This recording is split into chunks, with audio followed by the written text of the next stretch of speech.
What a fucking shit.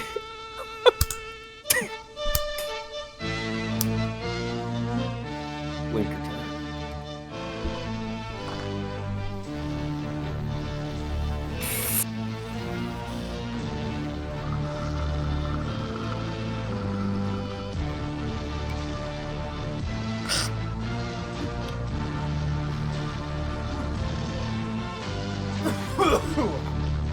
Oh, Jesus Christ, guys.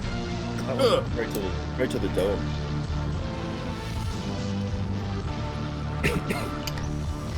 Oh, it came through.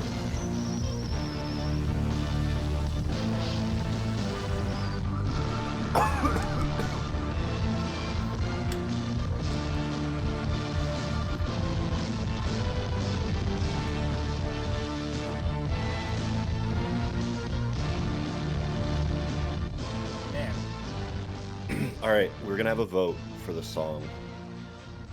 Blurry, shitty sounding intro or the better one? To me, it's night and fucking day.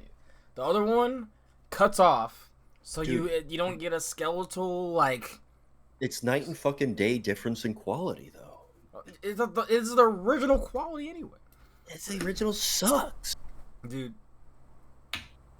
it's so good. Actually, We're gonna have the vote at the homie hangout, and we could also have an online vote.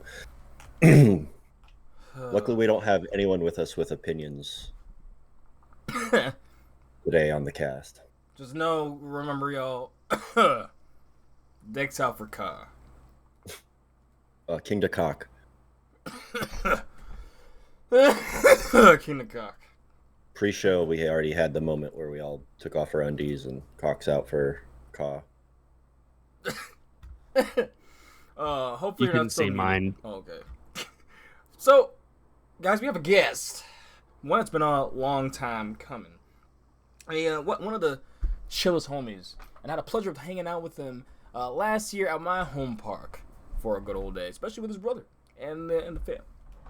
So, shout outs to the one that has the best seat on the coaster, the Yeets seat, Nate, for coming on here, the Texas local. Fiesta, What up, Texas, you nerds? your home park. What's going on, man?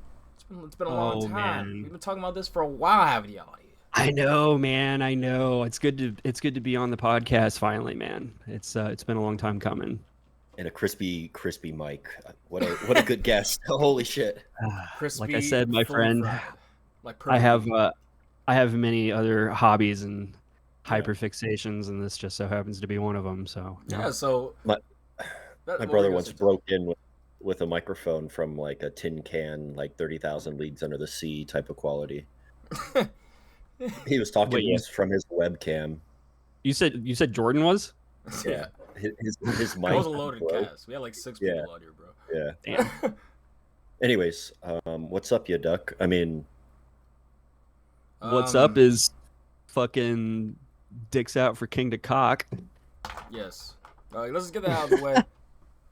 So you're caught. Wait, you didn't get to ride caught, did you? Unfortunately, dude, no, I did not.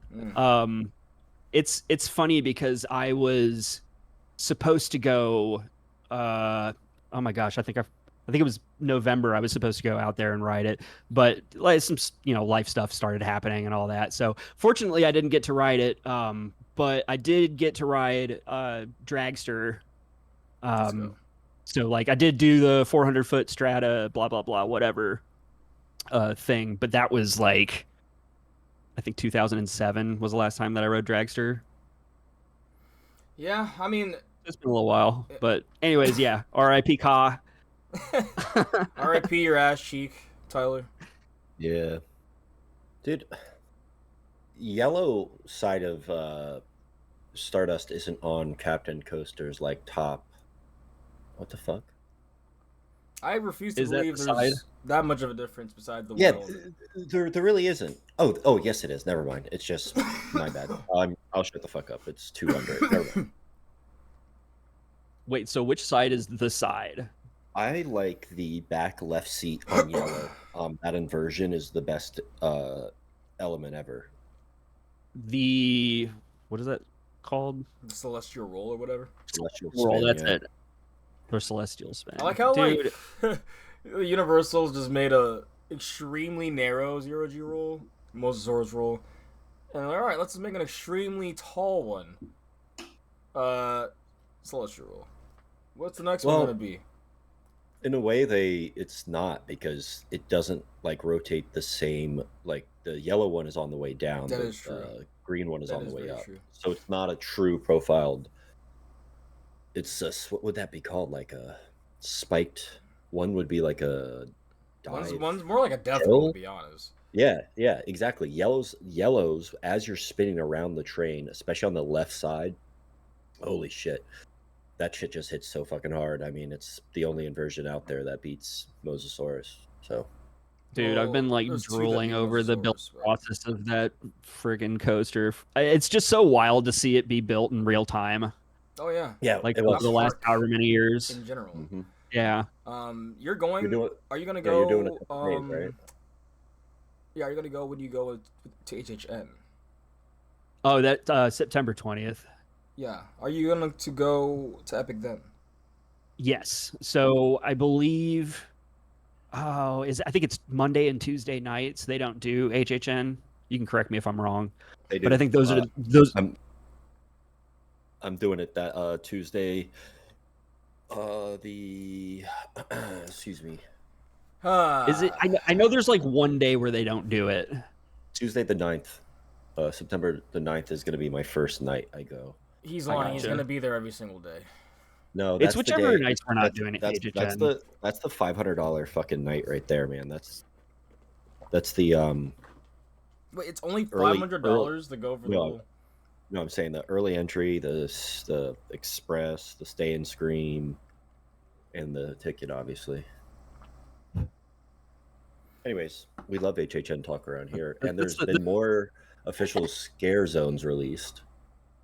Well, I guess, okay, for me, so hear me out. For stuff like this, I see it like movie trailers. I would much rather just like know whatever, see it, that one little like, picture of the logo, the maze or whatever, or get told about it. Don't need to know anything else. No, I'm cool. Can't wait to see about. I don't need a deep dive. You know what I'm saying? I'm like, just get me there and let me just experience it. So the official like releases that Universal put out are like really good because it shows a cool graphic. Oh wait, did they actually put them out on the HHN Twitter? Yeah, I think so, and it gives like an overall rundown for everyone that voted against it like weeks ago. But listen, it's the season. It's late July. It's the season. It's the season. What is that tweet about there, Nate? Huh? What is that tweet even referencing? Literally everything every day. Literally. That's crazy. I can't imagine drama in this community. Yeah, no, me neither. I just you gotta ignore it. LOL. Yeah, just ignore it or just stay positive. Keep riding coasters. Yeah, dude. Right. Just be privileged and ignore all the problems. But don't ride the coasters over Georgia. That's where fights happen. Yeah. Okay. Where are those kids' parents? Yeah, I was like, why is this the first thing on my timeline? Anyways. Where are you going? Are you too stoned to search Universal? Yes, because I was listening to y'all. Sorry, brother. I'm watching this guy scroll up and down on his Twitter feed, looking at absolutely you're watching nothing. ADHD live. Yeah, I know. Story of my life, bro. I haven't even heard about this one. This is my new username, obviously, the cat lady one. Wait, so when do they start? Or is it... Oh, okay, I see. So, Terrifier, just Terrifier. Honestly, this house is going to be trash. Hot take. Yeah. Listen, what do you think of the Terrifier films? Are you a horror movie fan, or are you just an HHN kind of guy? I'm a pretty... I wouldn't say an avid horror movie fan, but I do like horror movies. Here's the thing. I am not one to shit on like small studios for anything, especially ones that make it as big as like whoever made the Terrifier series is. Mm-hmm. That being said, and like for all you Terrifier lovers out there, I respect you or whatever. I just don't get it. Cool. That being said, though, right, like all I know is from what I've seen in the first movie. So like take what I'm about to say with a grain of salt, because I haven't seen the second or the third movies, and I've heard that those are much better. Third's disgusting. Third's not worth watching. Third is a snuff. Yeah, that's my. I think that's probably my biggest problem with that series is it feels like it's just gore for the sake of gore. Which, like, hey, dude, whatever. If you like that stuff, that's great. I just don't get the hype behind it. I think Art the Clown is a cool character. I like him. Yeah, he's a silly, campy, like horror character. Then everything else. But like the way that I see this going at HHN is kind of the same way that I saw like Triplets of Terror when I was done with it. It's like the dumb, gory, over the top house or whatever. And I think that like realistically, I think that we need a house like that. So like regardless of what I think about it or whatever, I think that it's a good pick. Simply, well, for me personally, it's to get people away from the other houses. So the lines aren't as long. And then 2, it's like, you know, it's that dumb, campy, goofy, you know, whatever. I'm gonna be living in the original houses. Original houses, so I'm not a dude. They look really code, good. I guess. So what are the original? Oh, you mean like the original IP houses? Okay. Yeah. Yes. Okay. Because I thought you meant like they're bringing back original. And no, the big news I think is that they are releasing more scare zones too. Yeah, that's what I was. That's when I put in the actual news for the cast, because we are jumping a bit because I do want to kind of bring up how you really got into this, but we can do that after this HHN substance. Yeah, no, dude, it's cool. Like I have just rapid fire. How you got in HHN? What's your number 0? What's your number 1? And when can I visit you in Codaland? Whenever Codaland opens, dude. So apparently they are open, but like the ride, like the 2 rides we want to ride as enthusiasts are not fucking open. So yeah, that would be awesome to do the proposed plan that you said like for like over a year now. You're like, dude, you're down to hold the barbecue and just go down to fucking Codaland. If there's anything that I'm confident in besides my like bad takes on coasters, it's my barbecue for sure. Oh, hell yeah! I mean, you're Texas. Come on, man. Come on. Well, okay, so here, it's what it is. What it is. I think it's overrated. This makes or breaks how you stay on the cap or not. If we're being completely honest, no, I'm just kidding. It's whatever. It's there. Right? What was I going to say? Oh, Halloween Horror Nights. So yeah, I think that I usually do I make myself a list every year for the houses. And so far, I'm not going to put Five Nights at Freddy's on there because I'm biased and it hasn't been like formally announced yet. Even though there's like other podcasts that have been talking about it that have said that it's like more or less confirmed. But didn't they see that there's like a maze being constructed for it already? But they didn't say anything. It's going to be a chicken jockey type of fucking house, right? Oh, dude, hell yeah! It's just going to be dipshit ass fucking chicken kids. jockey. Yeah. All right, sorry. Like that's what's going to happen at this Halloween Horror Nights, and that's why I'm going to avoid that fucking area. Dude, I don't think you're wrong. I think there is going to be a lot of broccoli heads at Halloween Horror Nights. I think you need to lighten up thank you. Broccoli head. No, it's straight broccoli heads, bro. Like I'm an old head. I don't like broccoli heads. Sorry. Dude, just lighten up, dude. You're like not that much older than me. Okay, and I'm talking about people younger than you because like Gen Z. I know. These kids were growing up watching this shit as like 6 years old, watching like Markiplier and shit. Yeah. Hey, you watch what you say about Markiplier. No, I'm not saying it in a bad thing. I'm saying I love that man. I'm saying they're iPad generational kids. No, I got you. I know what you mean. Have broccoli-headed haircuts, and their dads are probably stupid and spend way too much money at Disney and then complain about it, like that one idiot of the week. So I'm saying you're bringing back that cut. There's been so many idiots in the weeks on my mind, bro. We've been gone for an extra week, so I've been hating extra hard. And we definitely have the best certified. We've had the. But you're the hardest working hater I know. You're the hardest working hater. I didn't do shit to that fucking duck, for the record. No, I mean in general. Like you're just like the hardest working hater I know. I mean that is a term of endearment. I mean, like I don't know. I don't think I'm a hater. Like I don't tolerate. I think it's funny. Like Nazis. Like that's about it, right? Well, I mean that's a given. I just mean like It's not. like It's sadly not a given though, right? It's really not a given in our yeah, culture. yeah. That's a good point. That's a good point. That's a good point. It's a given for people that don't have a pebble bouncing around in their head. When they walk around, Yeah. white noise is playing. Dude, this vape. I just took another rip and it just fucking floored me. Holy No, Jesus it didn't. Christ! Dude. Send help. That's why you're taking another one right now. No, I'm not. Oh, fuck you. Well, I'm not Jordan. Oh wait. Also, are you partaking right now in the devil's lettuce, good sir? I partook earlier. I have to smoke outside, unfortunately. May I'm you- nowhere near. What did you have there, brother? Okay, so here's the thing. A lot of the times I don't even really know what I'm getting. He'll like tell me what it is. I usually go for I've been on a budget, so I usually get the cheap shit. But he actually cuts us a deal sometimes because I buy from him every like 2 weeks. And he'll even give us like a little bit bigger discount if I go and like get it from him as opposed to him like bringing it here. Nice. But all I know is that it is a hybrid, which is what I typically tend to gravitate towards. Nice.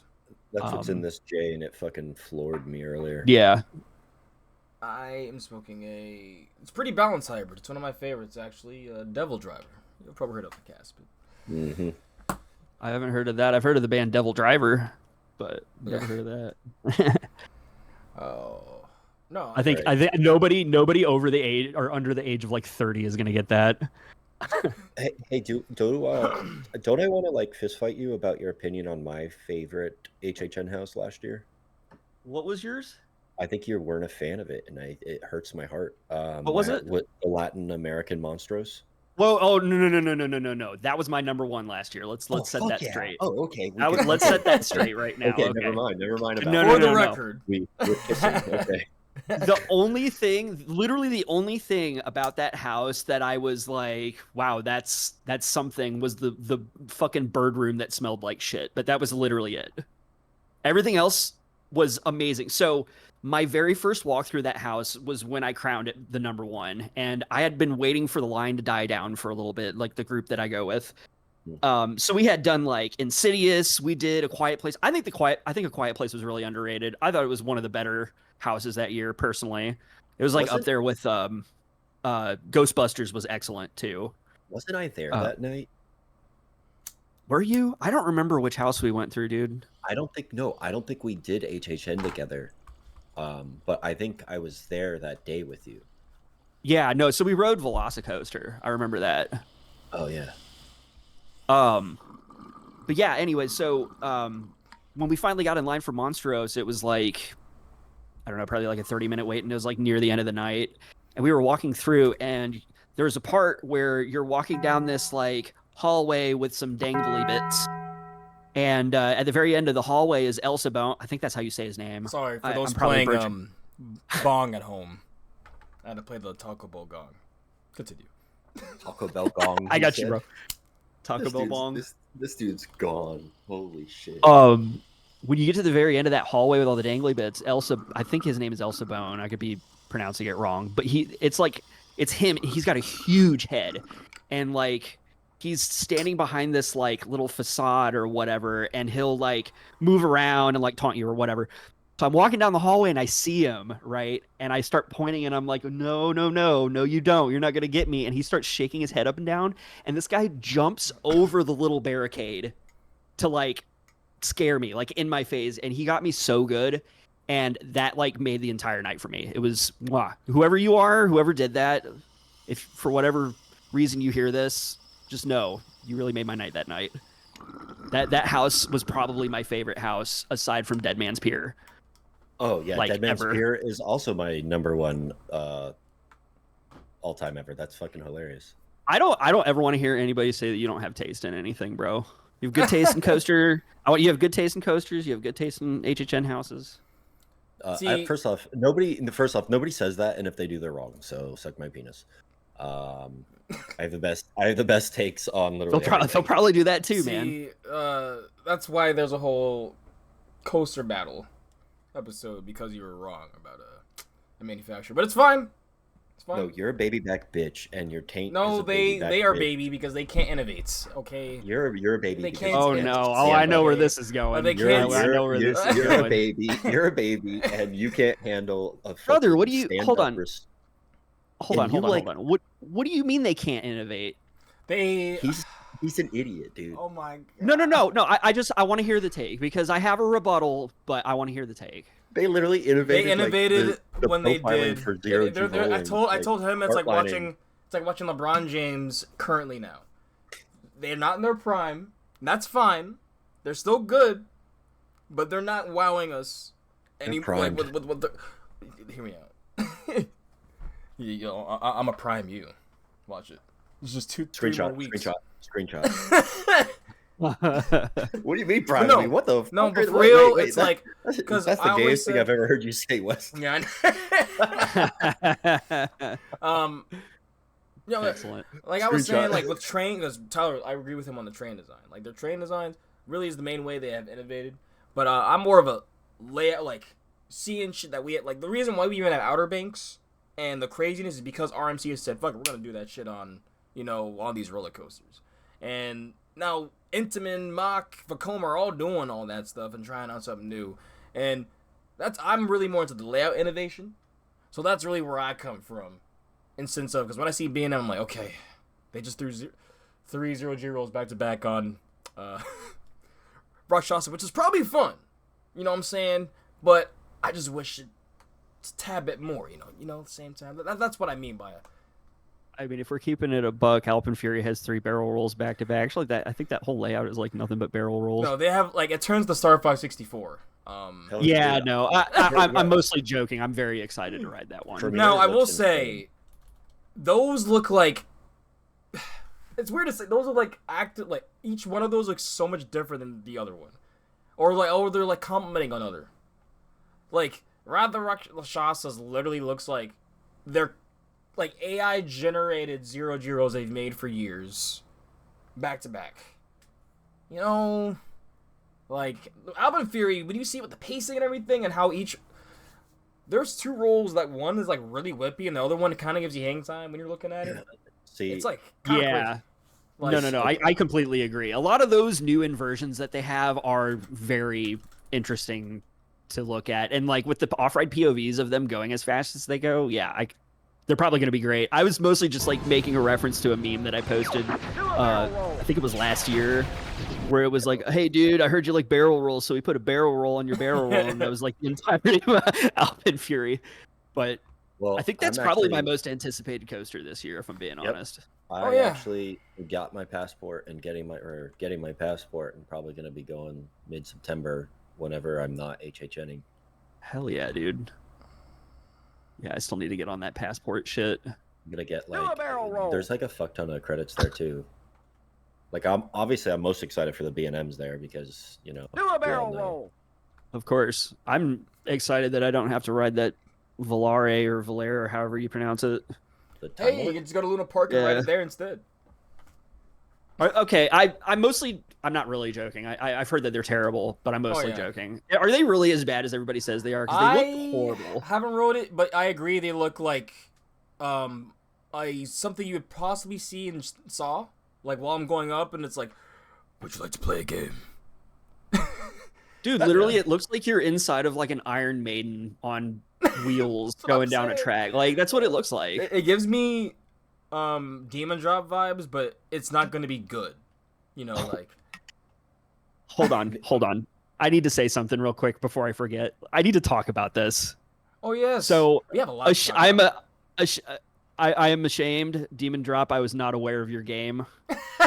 Hell yeah, Demon Drop understanding. Listen. I think that it goes without saying that most people in their lives are afraid of like some coaster, especially when they're younger or whatever. And then you become a seasoned coaster vet, and you're like, oh, this is whatever. Like you don't really get nervous, brother. Unless you're that bitch ass fuck. That fucking ride, man. That ride is something else. It's crazy. Like I went with my brother. I'll tell the whole story here in a bit, but I went with my brother to Dorney Park earlier this year for the first time, and we waited pretty much all day for Demon Drop to open up, and it finally did. Yes. We get in. I know what it is. I've seen it off ride, never seen photos of the station, never seen photos of the cars, never looked into it outside of like I lost my keys on this ride meme. We finally get on it. I'm like, oh my God, this literally looks like a coffin. I'm getting inside of a coffin with like over the shoulder restraints. I get in with my brother. We end up sitting on like the outside seats and we're going up and I'm like, oh dude, this is cool. Like I love like old coasters, right? So we're at the very mechanical top. feeling. Yeah, exactly. Like I love how rickety it feels. Like the more unsafe I feel, the more I tend to enjoy it. I was feeling very unsafe. The dude, I didn't realize that it pushed you out, and then there's no tell, there's no sound, there's no clink, there's no nothing. You just fall, and it got me so good, dude. I closed my eyes. I never close my eyes on anything. And it made me close my eyes, and I was giggling the whole way down. I have not felt that way about a coaster since, I think, riding 305 for the first time. Dude, holy fuck. This is such a good take. And also, I love... Oh, man. And I love that I love getting back to the station is like a fucking giant bowling ball return mechanism. Like it stands you up and then rolls you back. That's Lifts so you cool. backwards. That's so cool. I love shit like that, bro.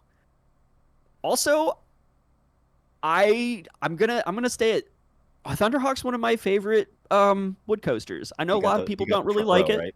Did you ride in Dude, front, the front right? yeah. Oh yeah. Yeah. It's really, It's kinda so slaps fun, it. dude. Front row, That for little sure.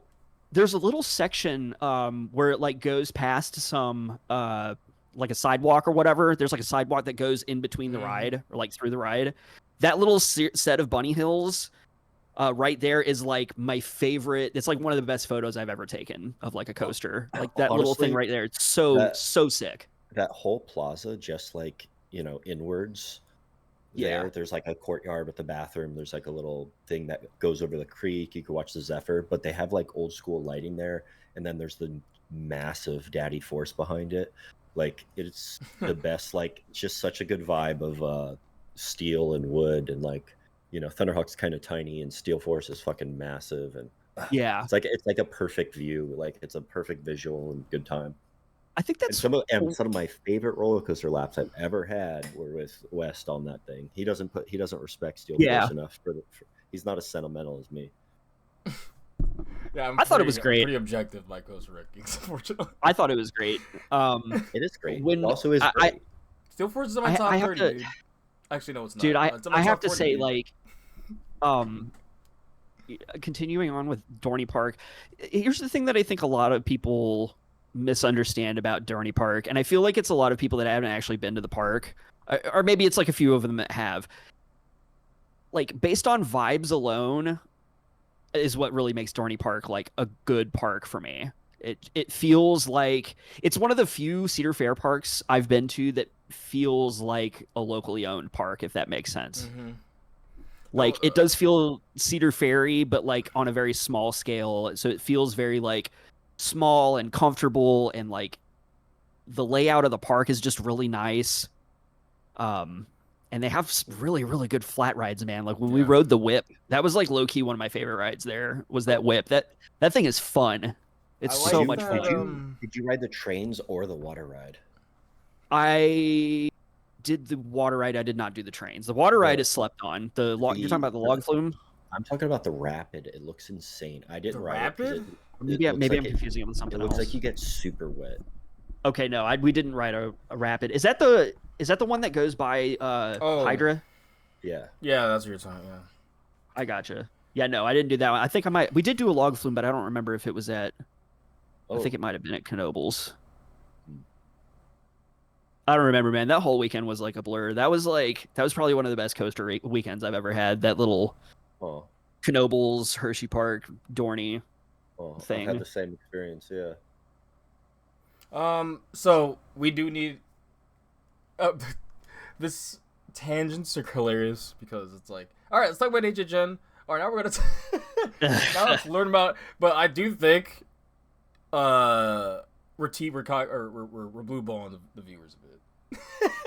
Like, all right, no, that's what happens when you have ADHD, bro. Like, this is what happens. All of us. Yeah.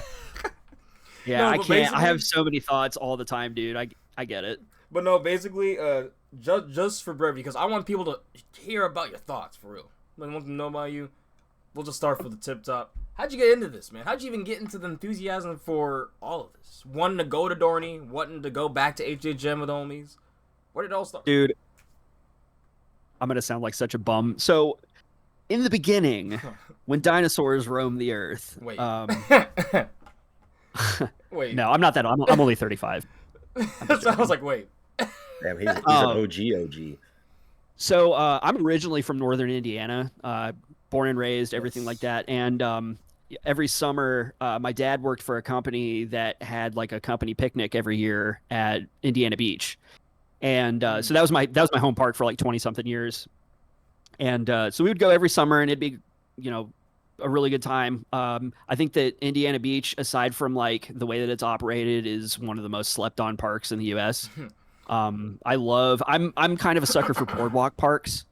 So that's part of the reason why I really like it. But just the area is really nice. When I got older, boardwalk park, like when I was a kid, I was like, eh. Yeah, but when I got older, and also able to get cheap drinks. I want to live at cruise. Boardwalk parks, pier parks, awesome, man. Great time. Dude, they're cute, man. I love them. I would go visit my aunt in Houston, and we would go to Kemah. But that was like way before Boardwalk Bullet existed, so I haven't gotten to ride that one yet, unfortunately. But anyway, so I grew up with Indiana Beach, and I was always too scared to go on like Hoosier Hurricane and the other coasters. So we would mostly just go for like the flat rides. They have like a really cool little antique car thing that goes near the water. They have a lot of really cool little water rides. They have a thing there. It's like a little ball launcher, and you can shoot balls at these like little submarines that are in like this tank. And there are actually people in the submarines that are like firing them back at you. I don't know if other parks have that. I always really thought that was like really sick. That was like my favorite thing to do there when I was a little kid. Anyways, so when I turned like 8 or 9, I finally rode Hoosier Hurricane for the first time. Ooh. And that is completely what did it for me. Like, I know that it kind of gets flack for being like boring and rough now, and I haven't ridden it in a trillion years, but that thing, it was so cool going down that drop that goes underneath. It goes underneath one of the entrances to the park. There's like a little bridge that goes from a car park over the water into the park. It's like I think it's on the backside, I think. But one of those drops goes underneath that bridge. I don't know and if it's on I thought it was pictures. so cool. I don't. That's a really old photo. That might have been before it was built. Okay, look to the left a little bit. Yeah. There's like or maybe that's not it. No, that's Tiger Coaster. If you see like a more modern photo, because these are all really old. So that drop right there. Go back. So that drop right there, that's the one that goes under the bridge. That's it. There's like a little. I think that's where he like took the photo or whatever. Anyways, jumbling my words Coasters up. are so cool, man. that element, it's not really anything special, but that's what really did it for me. Was like, oh, this is so cool. It like goes down near the water and blah blah blah, whatever. You saw the potential of what coasters could be. Exactly. Like that was my first taste of like a true big roller coaster that wasn't like something small at like a Disney park, which that was so long ago I barely even remember. Mm-hmm.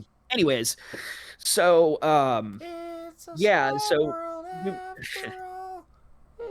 we would end up going every summer, and like I rode Cornball. Cornball's still one of my favorite wood coasters. And then like I remember seeing photos of what Lost Coaster had looked like before they turned it into a coaster. It used to be like I think it was like a mine ride or something. That thing, man, if you guys haven't had a chance to go ride it yet, if you ever do like a Six Flags Great America trip, you have to stop at Indiana Beach just to ride Lost Coaster. It's so wacky. I don't even know how to describe it. How far is Great America from Indiana Beach? Let's see here. Great America is Chicagoland, and what Indiana Beach is kind of Chicagoland. I mean, it's not that far. So I would say maybe like 2 hours. So you're telling me something like that. It's like 2 or 3 on hours. My Midwest trip, I really got a sampler platter because I really could have. To be fair, I only had a week, and if I had 2 weeks, I definitely would have been going zigzagging a little bit across the Midwest. But that's why Yeah, That's why 2.0 is in the works potentially. Not next Yeah. year, but I didn't know you went to Great America, man. Hell yeah. That's like that was like the Six Flags park that I grew up near but never got a chance to visit. yeah, underrated as hell in my opinion. I believe it. They look like they have a really solid lineup, especially Goliath. Goliath looks crazy. I know it's short, but like some of that stuff looks really sick. I've never been on one of those elongated, I guess, Like zero dive G drops stalls yet. or those stalls. Yeah, that Yeah. was a good stall because the ones I honestly I really like the stalls on like Airy and Wildcat, but like But you've been you're on Iron Gwazi. cooking so hard. Wait, what? What are you talking about? You've been on Iron Gwazi. Yeah, what Gwazi about has a Gwazi? stall. We're talking about like those big, long, drawn out stalls. I'm talking like Alazadra, Goliath. I haven't been on one of those yet. Which is like one of my main. I wish I got one of those on like Wildcat or Airy because you are flying through those so fast, and they're not that long. So it's like, okay. Yeah. But no, the whip you get on Wildcats is crazy. I do need to enjoy ride me some Wildcat more. Wildcats. Oh my god, I need to go there more. I need to go to Hershey more, man. Yeah, you do. Dude. I need to do that my boycott of KD now. And then as soon as Pantherian opens, please, please. That'd be enough to get me to go literally back. me with Busch Gardens and Kumba. So That would be enough to get me to go back. Like, I'll buy a ticket tomorrow if Pantherian opens early. So what got you back into it? You said around like Yeah. around COVID time you're playing Roller Coaster Tycoon. You want? So yeah, so COVID happened and everybody was stuck inside, except for me. You know, going out and working and everything. But when I wasn't working, I was at home and I was just doom scrolling, I guess, on my phone, high as shit one day. And I saw that they had a Roller Coaster Tycoon in the Apple iStore, Apple whatever store. Oh hell yeah. And so I got it. It was like the classic version with like the first and second game, content and all that. And me being older now, I understand that coasters can't have like 600 inversions on them, and people don't get like sick and whatever. So I like started watching some like I guess meta videos for like Roller Coaster Tycoon to like build better coasters, and I came across this YouTuber. His name's Marcel Vos.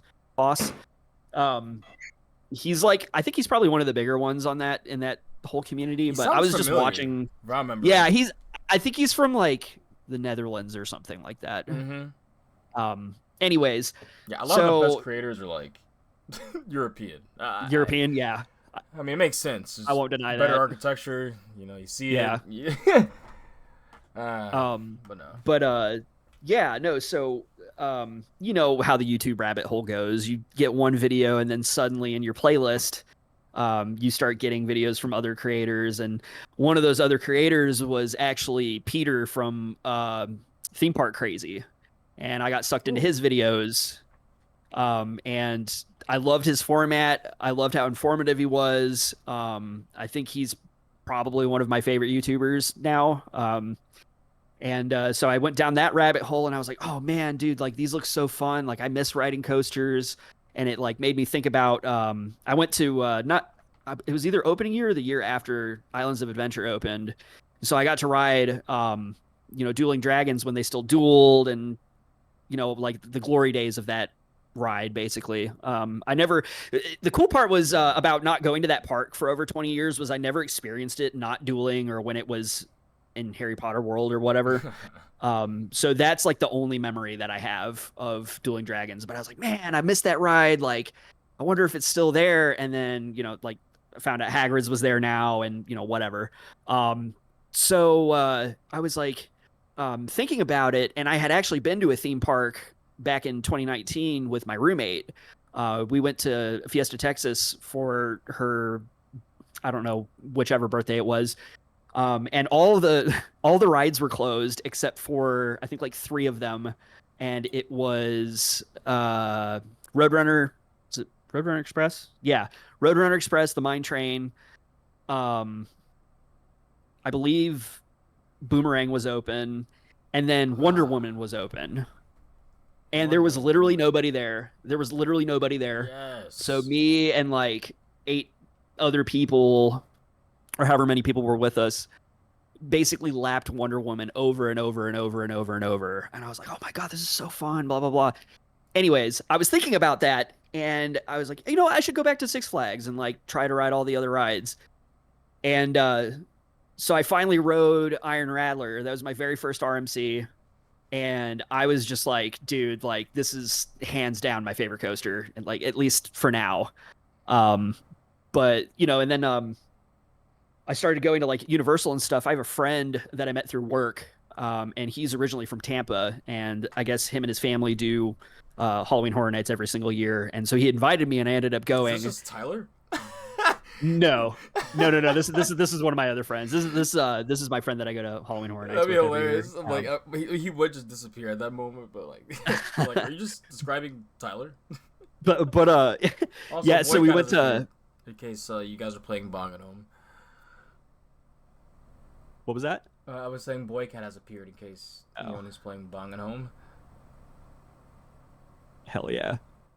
I wish I could, man. I got 2 more months until I'm out of this house, and I can just fucking smoke wherever I want.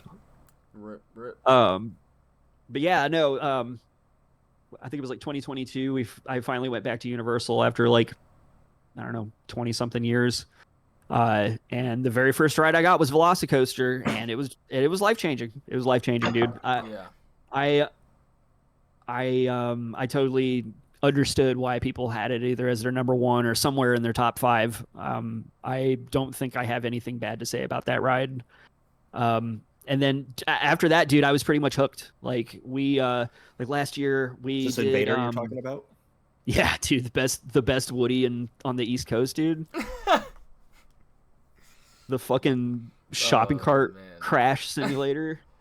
Oh yeah, it's just going down a 20-foot incline in a shopping cart. Yeah, since it would literally, bro. It was. That's the thing, man. Like, I don't like talking bad about Woodies because like I love wood coasters, and I don't want to perpetuate that like, oh, there shouldn't be wood coasters thing anymore, and everything should get RMC'd. Here. He's only saying that because of my take of B&M. And because wooden coasters are simply better once they're RMC'd.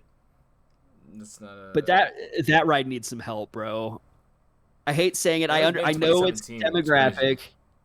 I know its demographic is not like, it's not supposed to be extreme or whatever, but like everybody else that I've heard from that have ridden it have been like, oh yeah, it's got like fun airtime moments and the layout's really good, the pacing's solid, and I didn't get any of that. No, I don't know who told you that actually, because that ride pacing, I guess, is it gives no airtime.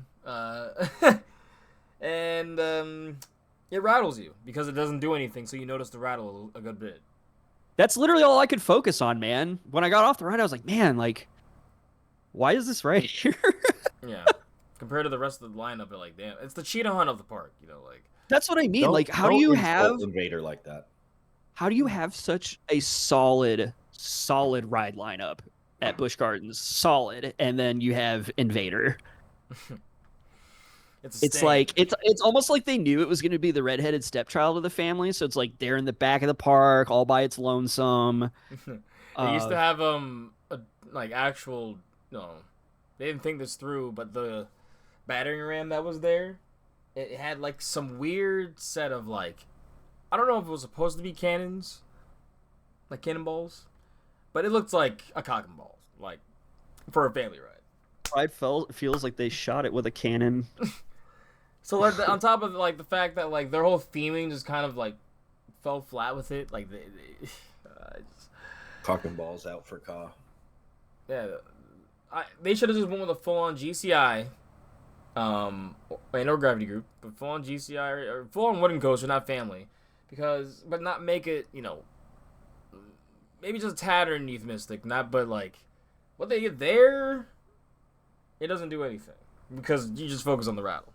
But you guys are spoiled because the two closest wooden coasters to me are White Lightning and the actual Brain Buster over Mind Blower. Yeah. I mean, I'm not Listen, Yeah. in all due fairness, I guess it really depends on how you look at Texas Stingray. Yeah. I love it. I know that there's some people that are like, yeah, it's okay. Um, I'm but not afraid. including. What do you mean? I don't know if I'm gonna love it or if I'm gonna just think it's mid. I I think the think I'll love sentiment it. is that it's very middle of the road. Some people have it in like upper tier middle. Some people have it in lower. I have it in upper. But that's also because I haven't ridden a whole lot of GCIs. Let's see. But aside from that one, the two closest Woodies I have to me now are Judge Roy Scream and oh my god, Switchback, but like almost not even really anymore here soon. Switchback was. That's heartbreaking, man. I need someone. I need a park. I'm grabbing the mic. I need a park to buy this ride. Like, Listen, you don't understand. That ride literally, like, just look up. I forgot who posted Hear me the out. video. If it was Pay that posted it or Brian that posted it. But regardless, that ride last year, April, when we went to Texas, was ripping. Like, shirts coming off. It's sneaky, bro. It is sneaky Like, how crazy that ride is. It's me 60 out. feet tall. That thing cooks like it's moving like at 60 miles an hour on that layout. It's so crazy. This is who buys it and saves it for us so we can all ride it. No, not saves it like that, but buys it. Is a casino, probably, in maybe Atlantic City. What? No. I know wanna how go much to you're a Atlantic big. City. I know that you're a big fan, so I too love casinos and gambling and roller coasters. Since when do you go gambling? Never, but What is this? Oh, we're talking about Switchback. I think it's gonna No. get bought by a Which park? casino. Which park are you talking about? Or I'm which saying casino? a casino buys it. Just something in Jersey City Oh, I or gotcha. Atlantic City. Bro. Hear me out. I know this is like very obvious, but like, I have no shade at anybody that likes those Gerstlauer spinners. I understand their purpose. I don't like them. Pandemonium and stuff like that. The old I don't Tony like. Hawk. I don't like. Yeah, I don't like. See, that's the thing, man. Like, it was cooler when it was Tony Hawk, and I think that one is one of the only ones that has the layout that it has. But regardless of that, like, spinning coasters are fine. I don't know. I think that they would do well to get rid of Pandemonium because there's Pandemoniums everywhere, and just move Switchback on that plan of that plot of land. Excuse me. Because I don't know. I haven't done like the dimensions or anything like that, but I feel like that would be a really solid place to put like a wood coaster. It's like there's like a little mini like boardwalk area that you have to walk through to get to Pandemonium. I think it would look amazing there, bro. And like you put the little the switchback part, the what is it? The backwards part. You put it like up against the quarry wall or something like that. That would be sick. That would be sick. Plus, they don't have a Woody But there anymore. that would look cool Yeah. as fucking like Planet Coaster too. Dude, for real. Like, and they don't have, yeah, exactly. They don't have a Woody Spike up anymore. the quarry wall would be awesome. They could have like an actual good Woody for a change. They could RMC it and make it go even higher. That's Oh my god. Dude, we'd be the first to have 3 RMCs in one park. That'd be so fucking sick. I think so. It'd be so Yeah. much better than what it is now. But no, like, and Jeffrey could actually take care of it. He'd get the carpenters. He'd know what maintenance would be for it. Dude, shout Would out it- to the would it- to the boy Jeffrey, man. That guy, I'm so proud to like know that he's like in charge of like the Texas parks or whatever. I didn't know that he was an enthusiast. I thought he was just Yeah, a the lot of people general don't manager. know. Yeah. He's one of the Yeah, few I did not know his people game. that actually are doing what we all want to do is running the parks basically. Yeah. But actually being able to, not having your being hogtied like the BGT park presidents or any of that. So Shout out Park Visions. I was just about to say, who you talking about, Park Visions? oh no, yeah, sorry, excuse me. Yeah, sorry, stay with the bit here. Park Visions is doing what he can. He's doing what he can, guys. Yeah, he's got it, man. Scott Ross just has him, but he's doing what he can. You see what he's doing with BG Dub? There's still magic there, man. He's got As it. long as the Vader's around, BGW will always have charm. Wait. Yeah. Wait, It'll have. I'll wait. just look at it in passing. Yeah, It makes a great lawn ornament. Yeah, I'm just gonna sit at Trappers right in front of it and just in disgust. I want to Just point side eye at it the it whole time. from Griffin, just laughing. Dude, that I want tunnel to. with the cave is just so fun. You're talking about the drop, the first drop, Yeah. the I want to be Ghost Rider so bad drop. Great. That was a dumb take. Don't post that. In all due fairness, I've never been to Knot, so I'm sure Ghost Rider's good. Ghost Rider. Well, I'm biased. I love looking coasters, so yeah. Yeah. Oh, same dude. Uh, For sure. it's well, I think it's still top 10 for me, right? Let's see. Let me fact check myself. Yes, Dude, it's my number 8 Gold coaster. Striker, actually. Dude, You haven't been at that one, right? Over at not Discovery Kingdom, Great California. apparently California's lame America. California's lame America. California's Great Adventure. Brother, I've never set foot in California, unfortunately. Dude, No, I'm it's talking- You haven't been on that one, right, West? Gold Trader? Yeah. No. I'm trying to get on next year. Oh, dude, I just remembered. Okay, I need to talk about this because I don't feel like a real Indiana native. So I grew up in Indiana for 20 something years before I moved to Texas, and I did not know Holiday World existed until I started getting into the coaster thing. I had no idea that place existed. That's literally what happened to my friend Lauren. She lives around the Cleveland area. And I'm like, are you Whole life. fucking kidding me? There's an awesome park in the southern part of Indiana, and I've never heard of it. What the fuck? Yeah, I mean they were very low key too. Yeah. They really didn't have anything, and then they just started building coasters in '98. Raven. Yeah. 2001 with Legend. I think that's why I had never 2000, heard of it, because Indiana Beach has been around since this. I think it's the 50s or the 60s or something like that. Ow. Yeah, 2000. What Yeah, happened, 2000. old man? I just got it's got Florida summer balls, just sitting on them. Sorry, as you were. Sorry about that. No.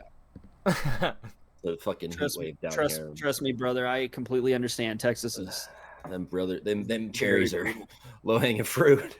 dude. It's rough sometimes. I ended up having to get a one of those mesh gaming chairs or whatever. I was sticking like crazy to the seat.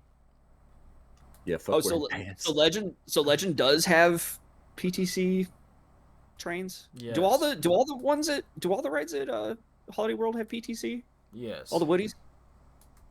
All right. So what Yes, if they we just do. get some? What if we get some fun takes and don't give a fuck about the news unless it's big news? What is your favorite hot take here, Mister Yeets? Okay, before that, you guys wanted to. I'm hate how I'm even supporting this because I do care, to be honest, because I actually do like HHN. I'm just not as a fanatic. You know what I'm saying? I'm not gonna go what you. Tyler has 10 or 12 trips planned. I would have one. For my entire, one 2 to 3 day, HHN thing for the year. You know what I'm saying? Yeah. And then that would be my fill.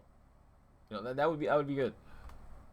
It depends Honestly, on when I go to Canada. To be honest, that might slow down the HHN visits, unless I really like the HHN. Oh, on you're my going first visit. soon?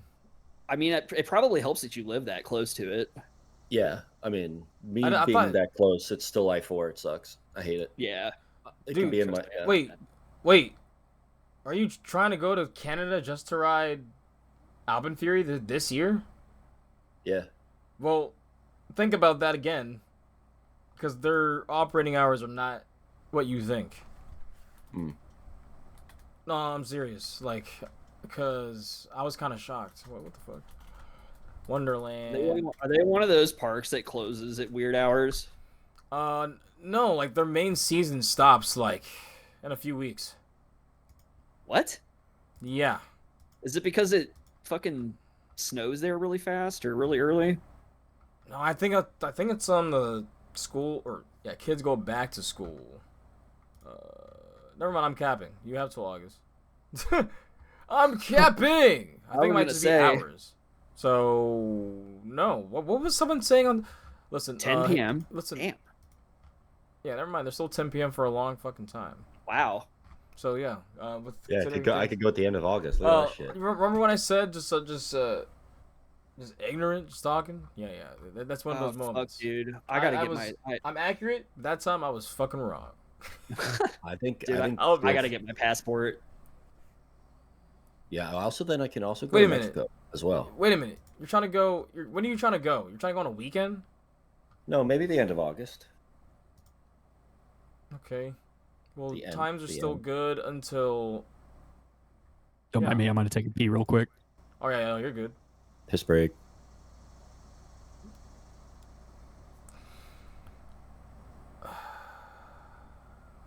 Canada's Wonderland. Yeah, I mean, It's a big ass park, bro. yeah, huh? I have a season pass. Why not?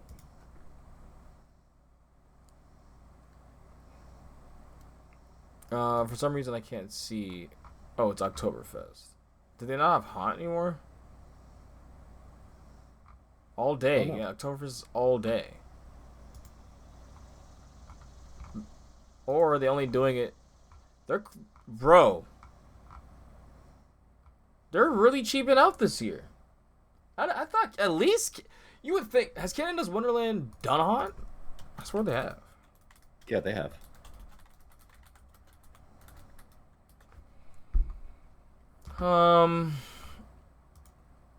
Yeah, they've annual. Yo, Ty, you said you wanted a hot take. Yeah. Okay, well, it's not really a hot take because I've said it before, but I feel like it'll be a hot take for everybody else. I really do not think that Falcon's Flight is gonna meet expectations. I really don't. And I'm I not agree saying with that you. to like try to be like controversial or like a hater or anything like that, but I just like unless my sense of speed is like fucked up or whatever, that shit does not look like it goes 150 miles an hour. That shit does not look like it goes as fast as they say it does. It It's might just- be like enough to get over the hill, but that shit does not look like 100. Like look at a side by side of that and look at like Formula Rosa, it's which is gonna be actually broken by the 150 second mile an week. hour. Oh, dude, for sure. And like that's another problem that I have with the ride. Everybody's like, "Oh, it's an engineering marvel and blah blah blah." And it's like, yeah, I agree with you there. It is. It's very impressive that they were able to build a 500 whatever foot tall coaster, but like the point of a roller coaster isn't like at least for me personally, I care about the ride experience. I don't give a shit about the engineering. Like I don't care how fucking tall it is. If it's a good ride, it's a good ride. And to me, I can't give it like a good, honest review of it until I ride it. I stand by that wholeheartedly. But like from the looks of it, off ride, it just looks like a big stat monster for the sake of being a stat monster. Everything else about it, aside from that hill, is just like big swooping turns and whatever. And I'm like, this literally just looks like the same kind of huge swoopy turns that everybody complains about on Millennium Force. I was like, honestly, this is just gonna be a la Top Thrill and Ka, because it's revisionist history. Because for a while they took him for granted, and they were like, yeah, it's just the launch, I mean, Yeah. and they were right. Like to be honest, like, and not until recently, like recent years, the launch was really the main thing. The top hats didn't do shit. Like, Yeah. Kaz definitely didn't do anything. And I'm sure it might be a little bit different with this one because of the angle and everything, Mhm. but like Yeah. at least to me personally, a ride's got to have more than just like one giant fucking hill. Like you can't just make it do nothing for the rest of the ride just to it's like to me it's the equivalent of like making your YouTube video 10 minutes long so you can get it monetized. You know what I mean? Like just filling it with needless shit. I think there Like, is does some intimidatorism though, like through because like there's a lot of people when they look at 305 alone, they're like, oh, that's the ride people talk about. Like I've seen a lot of people like Yeah. for I the see what you're first saying. time where they rode 305, they're like, oh yeah, let's see, and then they're like blown the fuck away. They're like, yeah, I get Right. it. And that's why I'm saying like this is purely just speculation based off of like off-ride stuff. Like I'm obviously don't have any idea how it's going to ride, but like all of the stuff that it looks like it goes through, I don't know, man. Like at least with 305, it looks convincingly fast. Like people going through the elements, even off ride. Whereas this one, it literally just looks like it kind of swoops around and meanders and does its thing or whatever, and kind of quote unquote showcases its speed. But I don't know, man. Just Millennium Force again, all over again. Right. I mean, I like Millennium Force, but you know, I don't think that everybody's like flipping out like it's going to be like the next coming of Jesus to the coaster world. And I mean, in terms of engineering and stuff, yeah, I'm sure it will. Oh, that's the coming of Muhammad to you. Oh, there you go. Yeah. But no, that's to bring it back a little bit, you were saying you don't appreciate the engineering of a ride, but I'd argue that you do. Because those it's not that I don't appreciate the engineering. It's just that's not why I get on the coaster. You know what I mean? Like I'm not going to be like, oh yeah, oh my god, this is the best coaster ever because of how well it's engineered. Mm-hmm. Like I all jokes aside, like I do meme on Intamin a lot for being inconsistent and for their rides breaking down and you know them having problems and stuff. But like genuinely, who else is doing crazy shit like this? Yeah. Like I will give them their dues for that. Like it's very impressive that they were able to pull it off. I am just not convinced it's going to be this like destroyer of worlds level fucking epic coaster that it seems like everybody else. Now they do have the money because I noticed wherever Intamins are built and a park has money, they tend to just be generally more fun, right? But there's a lot more X factors with this. Sure. This is breaking every record. It's super long. It's in the Saudi heat, which is basically hell on earth. I am very confused on how this is going to function. Like truly. Like I truly think, like as much as I would love for it to be like, you know, this works and this is like basically a Planet Coaster creation brought in real life. I think it's gonna be the next Ring Racer. It's gonna run for like a week, maybe a few more days after that.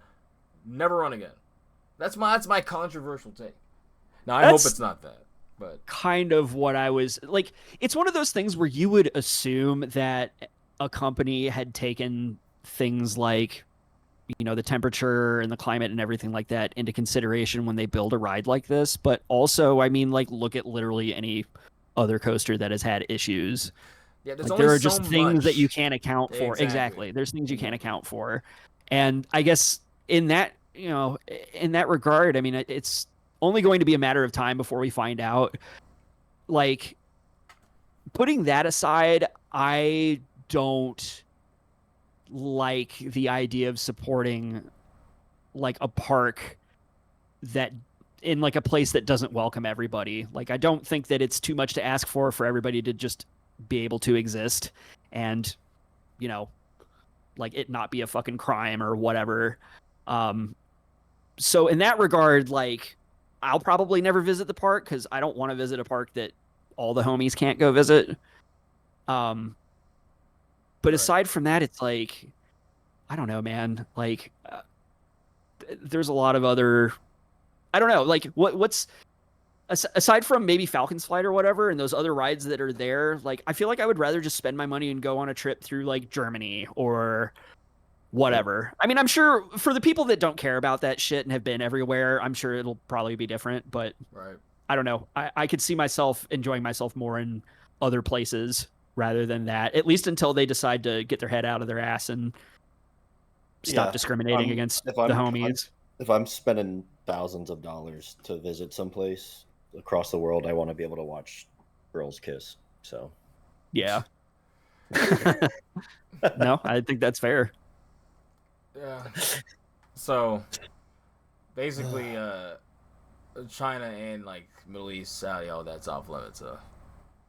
More or less. China would be actually be really fucking sick to visit. Bro. No, for real though. Have you seen? There are so many coasters there I didn't know existed that look ridiculous. No, I told people that's where B&M's actually given, like, they're actually given money to invest and do cool shit. Cause like, why do they have hyper wings? Just like that's just a thing there. There's like 3 of them in China. Dude, okay. To it. So for China coasters, there's this one. I don't remember the name of it. I wish I could. It's a red coaster. It's made by SNS, It has an air launch, Oh but it yeah. has like a full layout. Whatever that is, I want to ride that. I have like this weird hyperfixation for the SNS air launch coasters, and mostly like how they're not as like, I guess, reliable or whatever is like the hydraulic. Like I was obsessed with looking at like Dododonpa for the longest time, and like Hypersonic XLC and all that. So when I found out about that ride, which I can't remember the name of it, I was like, dude, like I would love to have something like that here in the US, like a reliable, like I say reliable with quotations, a reliable air launch with like a full layout, not something like Max Force. Max Force, thank you. Because I was underwhelmed. Yeah, left limp dick off that ride, man. It was not... How was the launch though? Launch, honestly, I was expecting a bit more. Like, How would you compare it to something like Storm Runner? so it was actually, I was spinning it to feel like blow it out of the water, and it was around that. You know, I would say maybe Really? slightly better, I guess, because you Yeah. are going faster, but I don't know. It was like I was expecting to be like shot out of a gun, and I guess it's not Dododonpa, right? So, Right. but yeah, really, what was underwhelmed me was the layout. Like, I was like, y'all really tried to make us feel nothing on these elements. Like that barrel roll looks really cool, and the launch looks fun, Yeah, so I but like it does the launch it the does look most. pretty small. So I think for me, if you like the elements, it's gonna work. If you don't Sure. like really any of them, or you only like one, then you're going to Gee in the brake run. And you're like, damn, that Yeah. was it. Because that's how I felt. So I was like, what the Dude, fuck? I feel so bad for SNS because I feel like they're they're an American manufacturer, but it seems like most of their rides here in the US are either just not as popular or not as like reliable as the ones over in like China and wherever. It feels like everywhere else got the good SNS coasters. Money, money, money, money, money. And it makes me sad, man. I feel like if we had something along the lines of that Chinese coaster I was talking about, like I don't know. I would You love see to that see right something like behind that me? here. That's my favorite. That's my first dollar bill. Like, You're right though. Mr. Krabs over here in America, they're cheap. Wait, capitalism not always good? Wow, who would have thought? That's crazy. All right, I'm done. Yeah, it's starting to sound It's not almost like like Mr. one Krabs person anymore. owning everything is a terrible idea. So I will say there is a merging point, but like, yeah, this is ass so far. This is really like for guest experience. You guys, they shouldn't. I guess they should have expected to lose clientele because, yeah, this is not necessarily the best. I know King's Main is not the best experience here because every time I go, there's a hole in everyone's heart looking at the big orange, newly rethemed, repainted, just staring at us in the golden sun. Marquee attraction of the park. Dude, what really grinds my gears about that ride is the fact that they're already selling merch for it and it's not open. And the merch is I was saying fucking the same thing. sick. I was It's saying the same fucking sick, dude. I was like, I can't even wear. I can't even if I bought it, I couldn't wear it yet because I didn't ride the fucking ride. Yeah, Yet. like whatever. It's a Experiment shirt, with but that, like yeah. I'm not gonna buy a shirt for a ride I haven't ridden, even though I've technically ridden it. No, see, you can buy it, you just can't wear it. That's the rule. So Oh, is that what the rule is? yes, Okay. you can buy it. You update my Thuzy rule book. Yeah, your Thuzy Bible. Do you think there's going to be good coffee mugs for me to get at Kennywood for Steel? 100%. Steel Wait, Force, you whatever want? it's called? Oh, you want them for steel curtain? Disgusting. No, You want to not know Steel why? Curtain. Because it's Steelers. Phantom. St- I was thinking of Steel It's the Force. only not- thing bad about Steel Curtain. The ride slaps. The whole theme is trash. Yeah, that was certainly a choice. I mean, I The get it. theming for that Pittsburgh's was bold. certainly a all that. choice. Yeah. I think they took away a lot of the Steelers. Like I I don't think know. the marketing's done, but like it's still obviously still in a way themed to it. But yeah, I'm it's not not gonna like judge a fully ride. traded It's right, theming like in a negative way, but also like Steel Curtain is like the equivalent to somebody like making a roller coaster based on like a UFC fighter or something. It's corny to me. But John whatever. I mean, if Jones, people The are happy, Ride. then screw it. It's a car. It's filled with car wreck and like cocaine simulations. I don't want to start turning this into an MMA podcast. Okay, I got too many hyperfixations. I was like, dude, you don't realize how far I can go. Like, I can go over the spectrum, man.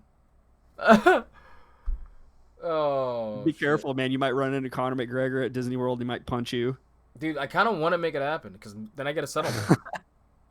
That's very true. That's very true. Yeah, I mean, And then you also I'll do that to Conor McGregor. Grand Prix. I think as a person, I don't feel bad doing that too. Yeah, he's a scumbag. Yeah, he's I don't. He's a bad person. He's GOP be like, elect this man right away. Oh my god, just like literally just wet ass. That's all Listen. that is to me. Like, What- oh, what another sexual assault charge? Get him into Congress. While he's smiling. Anyways, Damn, can you imagine? Yeah, that would never happen here. it's been a little bit since it was like 40. No, yeah, it was 40 minutes since I thought about this. Cause I was like, oh shit, normally after they do the whole bio, they talk. I asked what the top coasters are. We've been tangented so much, I completely forgot. What are your top Dude, coasters? you're good. Then What do you want? Like top I'll coasters, give you a top top parks, whatever you can. I'll wanna- give you a top 5. I want give a you- number 0 if you have one. My number 0 is Cornball Express. Oh hell yeah! No, I'm It's- really it's- excited about that. I say that because it's one of the only. I could be wrong, but it was one of the only coasters I've ever ridden that has a buzz bar. I don't think it has buzz bars anymore. Okay. I could be wrong, but That's why it you did really have buzz bars at one dug point. Phoenix.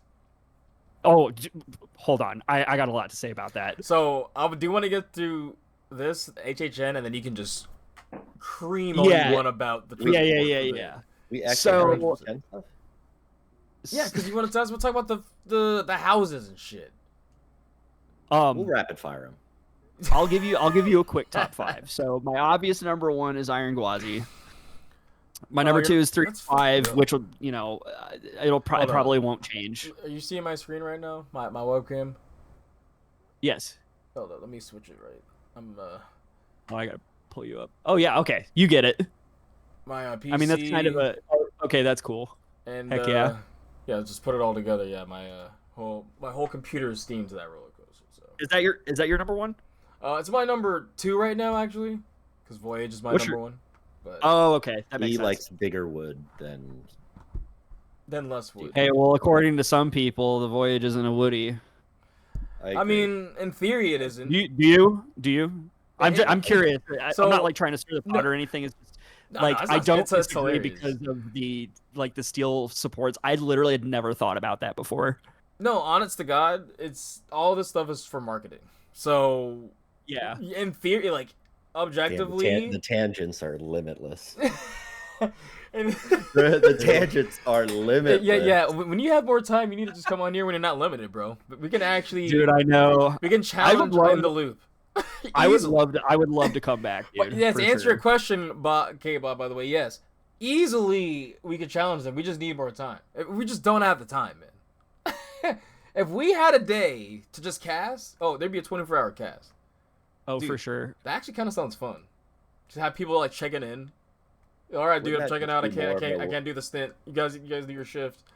I was gonna say, dude, when there's a day that I'm not being a fucking adult, I would love to do nothing but incessantly what's talk funny about is if you were coasters. if Wes was setting up for a 24-hour long stream, it would actually be a 28-hour long stream because it would definitely take him 4 hours to start the fucking damn thing, and you would be pre-tired because that's what happens. I try to like plan my beer. I'll be like, all right, let me go hit a doobie, and then Wes shows up, in a different time zone. Like, oh hey guys, I'll be right there, and then tangents for 43 minutes. Yeah, because I'm catching up, dude. I'm drinking like 2 to 3 beers, catching up. I'm doing like 2 to 3 bong rips. Listen, man, I haven't seen West since last year, so we're catching up. Exactly, too. Right. Yeah. You're gonna be a part 2. Yeah, come To on. answer your question though about my top 5, I would probably have, obviously Iron Gwazi's number 1. So 305 's number 2. Also Sky following. Rush is number 3. Ooh, I so was this year you got it right. blown away by how good. Literally the only thing I don't like about Sky Rush is how short it is. That's it. Everything else, like from start to finish, it is crazy. Like I knew it was going to be good. I didn't know it was going to be that good. That's awesome. I didn't get to ride it with the old restraints, so I don't know how they were. The new restraints, like, are pretty much Velocicoaster restraints. I did notice that they do kind of come down on your legs a little bit. Yeah. And they like kind of they like release them when you're sitting on the brake run, which, by the way, Hershey Ops, thank you for doing that. That's now it is operator specific, because there are times where even on the old restraints, you'd be stuck there and you're like, please. Dude, yeah, it does get a little sore after a while, but yeah. So Sky Rush number 3, number 4, number 4 is Phoenix. Oh, number 4 is Phoenix. So I got like 20 something odd rides on Phoenix, and I just could not stop riding it, man. Like that ride does not have a bad seat. Like obviously the back row is like where you want to be. But even the front row, dude, like the front row, that very first drop when it pushes you up onto the first like hill and then the turnaround, you get really good airtime doing. Like I've never been on a coaster that does that. Dude, I was how night shocked. and day, like because we rode in the back first, our first rides, and I was like, yeah, oh, I could, I guess I could see why people would like this. And then I rode the front, and I was like, okay, at least at the time, top 5 Woody. That double up in the front, bro. Cash, dude. So good. Voyage, Legend, Ghost Rider, Thunderhead. Wait. What's your 5? 5 is now Shivering Timbers, so never mind. It got knocked out. Because it was Phoenix, dude, and then it was Mystic, actually. Shivering Tenders? Wow. Shivering Tenders. It's me whenever I get on Tinder. That's Shivering Timbers literally looks like my wet dream, bro. Just a giant wooden coaster with nothing but airtime hills. I'm dicks out for Shivering Timbers, bro. Yeah, that is the coaster I want to ride next. I told Tyler I think he would genuinely have that as his number 1 wooden coaster. Because it's basically a B&M Hyper, but wooden. So it's just better. My number 1 wood is my number 7 El Toro. Yeah, but El Toro is like. So, I have a hot take about El Toro. It's a really great ride, but it's 4 elements. I like. No, it's really 5 big, elements. Sorry. I like big stupid machines. No, it is big and dumb, and that drop is actually fucking phenomenal. Yeah. I live for it. I sadly don't have a dog in that fight. I haven't ridden that. I've never even been to Great Adventure, man. Well, I mean, right? This would have been a good year to credit run with what they have left. Yeah, no kidding. Because from what I've heard, I have a friend who home parks, lives 30 minutes from it. He's gone once by himself this year. Other time he went with a family member, and they basically credit ran the park in 2 hours, and they were essentially able to sit on Flash, they would let them stay on the ride and lap it, because no one else was in line. No, they only did it 2 or 3 times, but damn, it. I think thinking that we're just gonna throw the loss of Kinaka in the shadows, that's kind of hilarious. Now, granted, it didn't help that global news talked about it. Yeah, I thought that was wild. That was on global news. I don't know what convinced the higher ups to try to just ignore that it's happening and not say anything about it.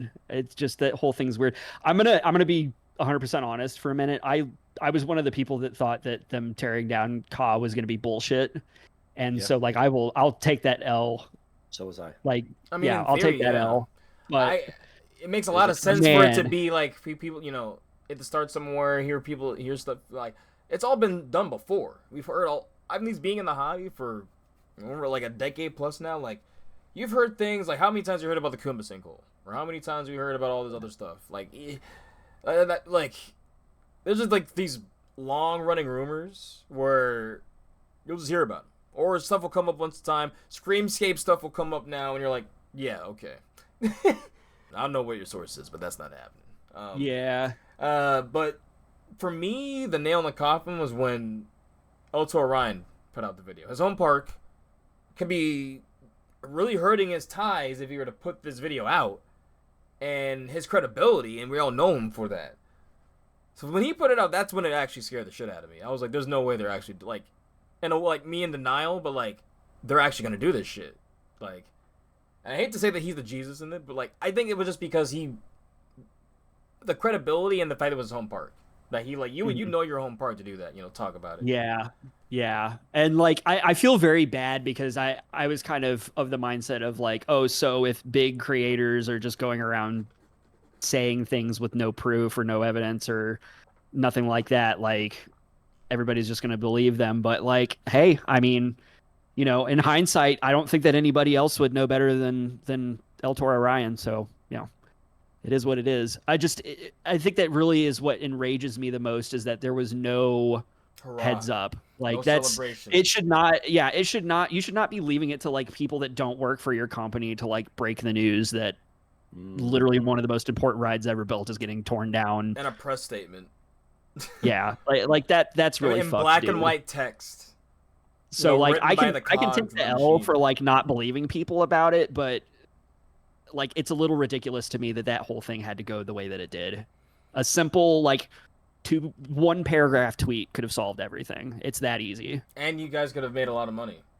Yeah. If that's what you really care about here, Could have had a lot of Just- people come through, get excited, share that time, except it had to be kind of a low key. And even then, I do agree with what El Toro Ryan was saying. Even if it didn't close, hell, you just basically had a impromptu enthusiast event, and we're riding this ride in celebration of the fact this Marvel exists, right? Yeah. So, I don't know. I think the situation is sad to me. Yeah. Like, it's very sad. I feel I bad don't for know. your red I'm cheek, Tyler. I'm sure it was like a lot more complicated, even though I don't think it was really. I don't know. It was money. I get it. Like, that probably was running them a lot of pockets, right? But Yeah. But I feel like there's other machines in the chain that if that's running them pockets, clearly, then there's other ones we should be worried about too. If they're cutting like that. Dude, if it was me and I was running the show, I would have been like, "Hey, we're closing down Ka. Come get your rides now, because if this thing goes down, we're not bringing it back up." Like, No, Busch yeah, I would have Gardens said, Tampa- show us how much you care. Yeah. Basically, as like a joke. Because like it said in my mind, But if it truly see like a big boost because that happened, I say that because that was probably decided as soon as like Q4, like the beginning of Q4.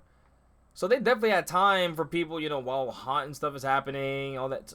Hey, last rides, Busch Gardens Yeah. Tampa had a longer and actual planned send off for Scorpion. Oh yeah, that's one credit I'm glad I got to get before it got announced. And if they can do that, then they did a send off for Sand Serpent, I think too, right? yeah, it was known. So Did Sand Serpent get relocated or did it get torn no, down? they got destroyed. Okay, that's what I thought. Destroyed.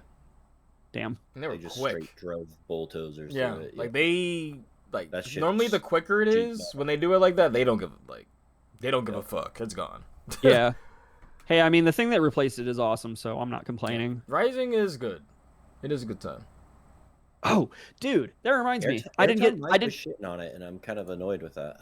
Maybe it got worse. You haven't rode it because you're boycotting BGT. I think Dude, that's another thing. I didn't get to ride Big Bad Wolf when I was there. That was the Wait. only coaster I missed.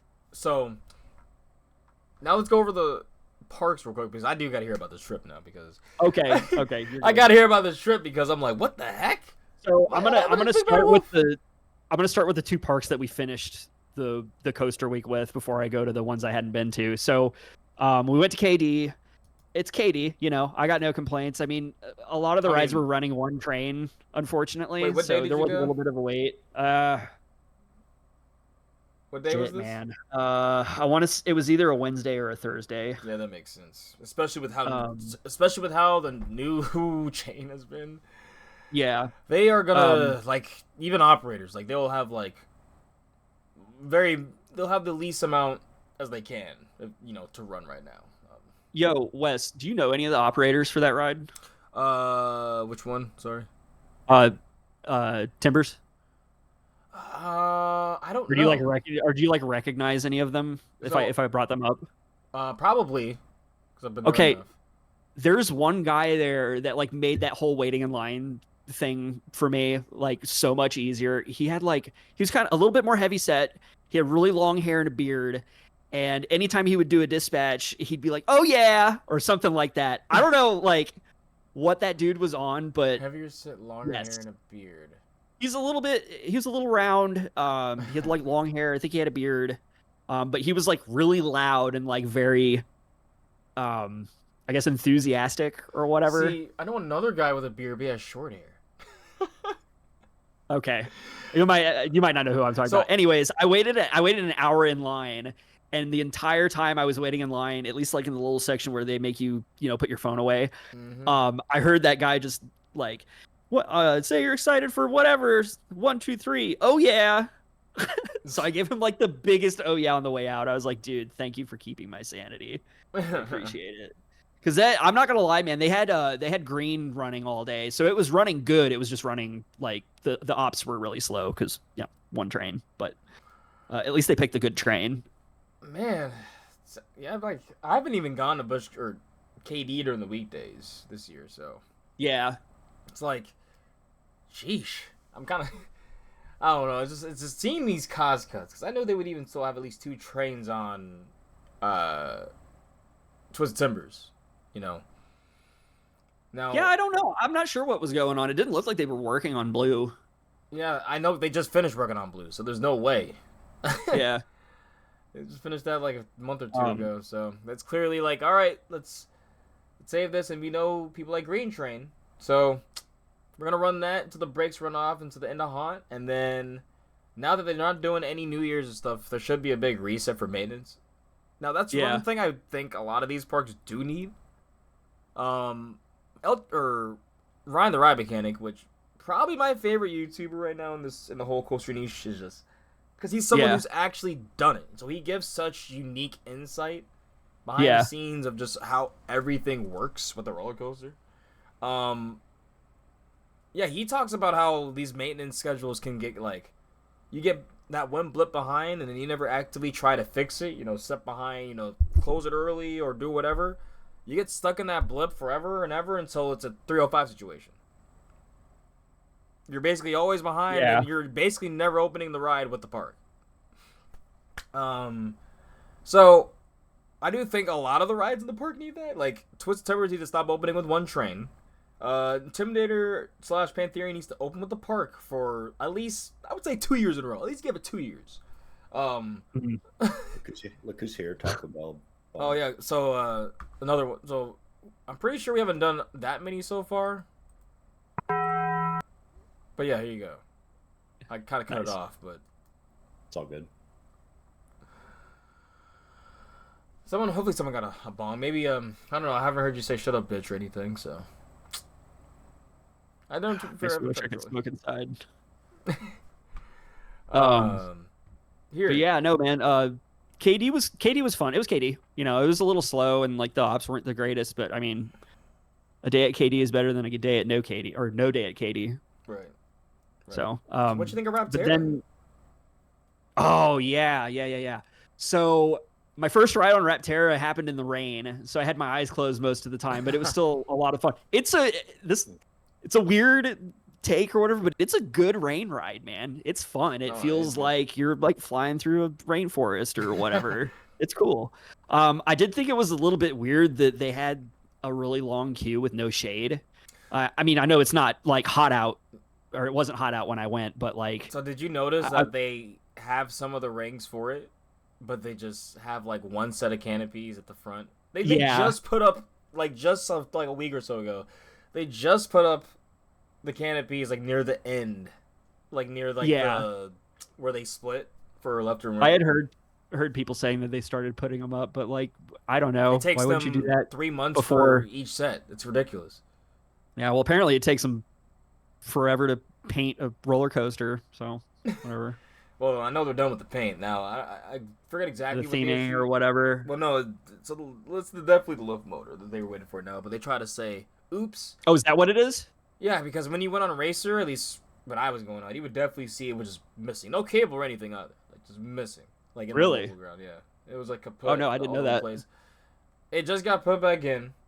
Like, but what I don't understand is why didn't y'all re-theme the ride while y'all were waiting for the part? I that logic to me, I'm very confused about, because they basically halted on theming, halted on everything, until they got the lift motor. Then they, all right, let's start putting up the cat statues. Let's start putting up the arch. I'm like, what? Why wouldn't this? I don't know. Maybe it was like funding or something. I know that like, I don't know everything about how stuff like that works, but I know at least working in like the field I work in is like sometimes you have to wait for like budgets to get approved and shit like that. But you know, who knows? I think it could be something like that. Yeah, like budget getting approved, and if they're waiting on stuff anyway, they could probably work on other projects while in the meantime, and get them basically ahead of schedule. Because Pantherian isn't going to be open until they do, you know, the lift motor and then all the testing and everything. So, yeah, I guess in theory it makes sense, but, I don't know. Yeah. No, I agree. I mean, that's like the staple of King's Dominion for me. It's my number 2 coaster. Like, it's literally one of the best rides I've ever been on. So it's kind of a shame going to Katy and not having its, like, marquee attraction available. Machine, I will say, though, when they announced the like the repaint and everything like that and the retheme, I was not expecting them to actually put theming into it. Like, the plaza looks great. I'm glad that got through before the Six Flags cut of theming, because you can tell the queues and the plazas were basically done and approved. They paid for those, so there's like, oh, you might as well keep those. The show scenes and all that stuff with like Raptor and the station, like, you can tell. I love what they're doing with Jungle Expedition, man. I love it. It's probably one of my favorite themed areas in any theme park. It just, everything is very, like, in order and very much, like, a part of itself, I guess. Like, the area, the Jungle X area looks great in general, but, like, having all of the rides have somewhat of the same feel, whether it be, you know, like the sign out front of it or something like that. It's all, like, kind of the same. I love that. It looks so good. I just wish that what was it? God, yeah, they need to do something with Backlot immediately, but yeah. Otherwise, you know, there's hope that they will retheme it, because Kings Island did. Yeah, what would they do though? Would they claim Richmond or? That's what I was saying. You had a joke, the Doswell drivers or something. But no, they should try and go. You know, if they could get the budget theming, I doubt. Who knows with this new chain, but. Go ahead and get that budget theming back, and then retheme it to Lost Temple. Like, it's going through that. Oh, wait, wait, are you talking about like Legends of the Hidden Temple? I mean, sure, that would be even better. Dude, that would be sick. For that. Like, if it's specifically Lost, like Legends of the Hidden Temple. Dude, if they had like each train was like themed to a different team. Blue Barracudas. Blue Barracudas. Yeah, and then when you go or whatever. So where would the tree host be? Like, he would have to be in the queue somewhere or something. Tree? Right? Are you talking about Olmec? He's a temple. Oh, you're talking about the trees that look like the trees from the Living Forest in Mortal Kombat. You know, like reach in the mouth or whatever. Exactly. Yeah. Fuck that, bro. That shit scared me so bad. That show was terrifying. Is that copyrighted? Can we play the intro music? No, I haven't heard it in forever, actually. But no, I agree with the retheming of Backlot. I mean, I don't consider Backlot a bad coaster by any means, but honestly, I wouldn't be mad if they just replaced it with something else. But no, that's just me. Limo at your service. Like, they could probably put a better family coaster there. My opinion. Your car insurance. Yeah, for sure. Just make sure it's not an Intamin straddle coaster, because you can get out of those apparently. I don't know. That's according to DDG. I saw that he was talking about how a lot of the Intamin straddle coasters got shut down or whatever because apparently you can wiggle your way out of the restraints. And I've got was it Wavebreaker? I think is the one at San Antonio. That one's closed, right? I think it's closed. I haven't been to SeaWorld this year yet, but The song slaps. it was. Dude, I'm telling you, it's a bop and a half. This is really good. This is a lot better than I remember. Dude, I took a lot of shit for granted. It has the little thing, dude. That thing is like perfect. Oh, you talking about the fish with the wooden stick? With the Yeah. ribs like side? Yeah. That's hilarious. He said it has the fish with the rib side and the wooden stick. That's pretty good. Oh yeah, my bad. We were getting sidetracked. I did go to Busch Gardens again this year, and I had a lot of fun last year. I had way more fun this year. I mean, the lines were a little bit longer, and the wait was a little bit more. But we went on a Saturday, I think, and we did the what is it? The eating around the world thing. Oh yeah, so they have the See, that's something that's the best time to go to BGW is the Food and Wine Festival. Yeah, that's it. So Like, there's that's this that shit really good. really good. They we went last year. Yeah, we went to the Food and Wine Festival last year, and they had this. Ty, you might want to plug your ears. They had this steak that had a chimichurri on it, and it was. I was like, "There's no way that this is theme park food, bro. This is so good." And they had it again this year too, so that was nice. That's the thing about BGW is if people like it, like, and if you like something, even if it's new, if you like, let them know because they will bring it back. Like the Scotland area has some amazing stuff. Yeah. That's my favorite time to go. It always was because I just got to try a lot of stuff that I really get to test my palate, And then I couldn't get everything because you'd be full. So it's like you'd come back and you have more stuff to try, and you didn't feel the rush to eat everything because they would bring stuff back. So yeah, a lot of the problem that I had was with the lines with it, but I mean that's just kind of a given, Yeah, and more recent years, it's gotten a bit campier with like how they theme them. Like it's just like a kiosk randomly, like you're walking through Scotland and then it's like Jamaica. Like it's a little strange. Like what was it? The China food area was like literally right next to Pantheon. So it felt very like out of place. The food was great, but it just felt very out of place. I need to see how much like a food pass is for next year for doing that.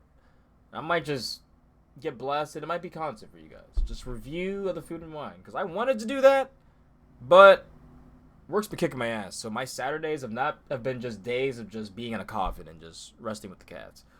Dude, I feel that. I work every Saturday, so I get it.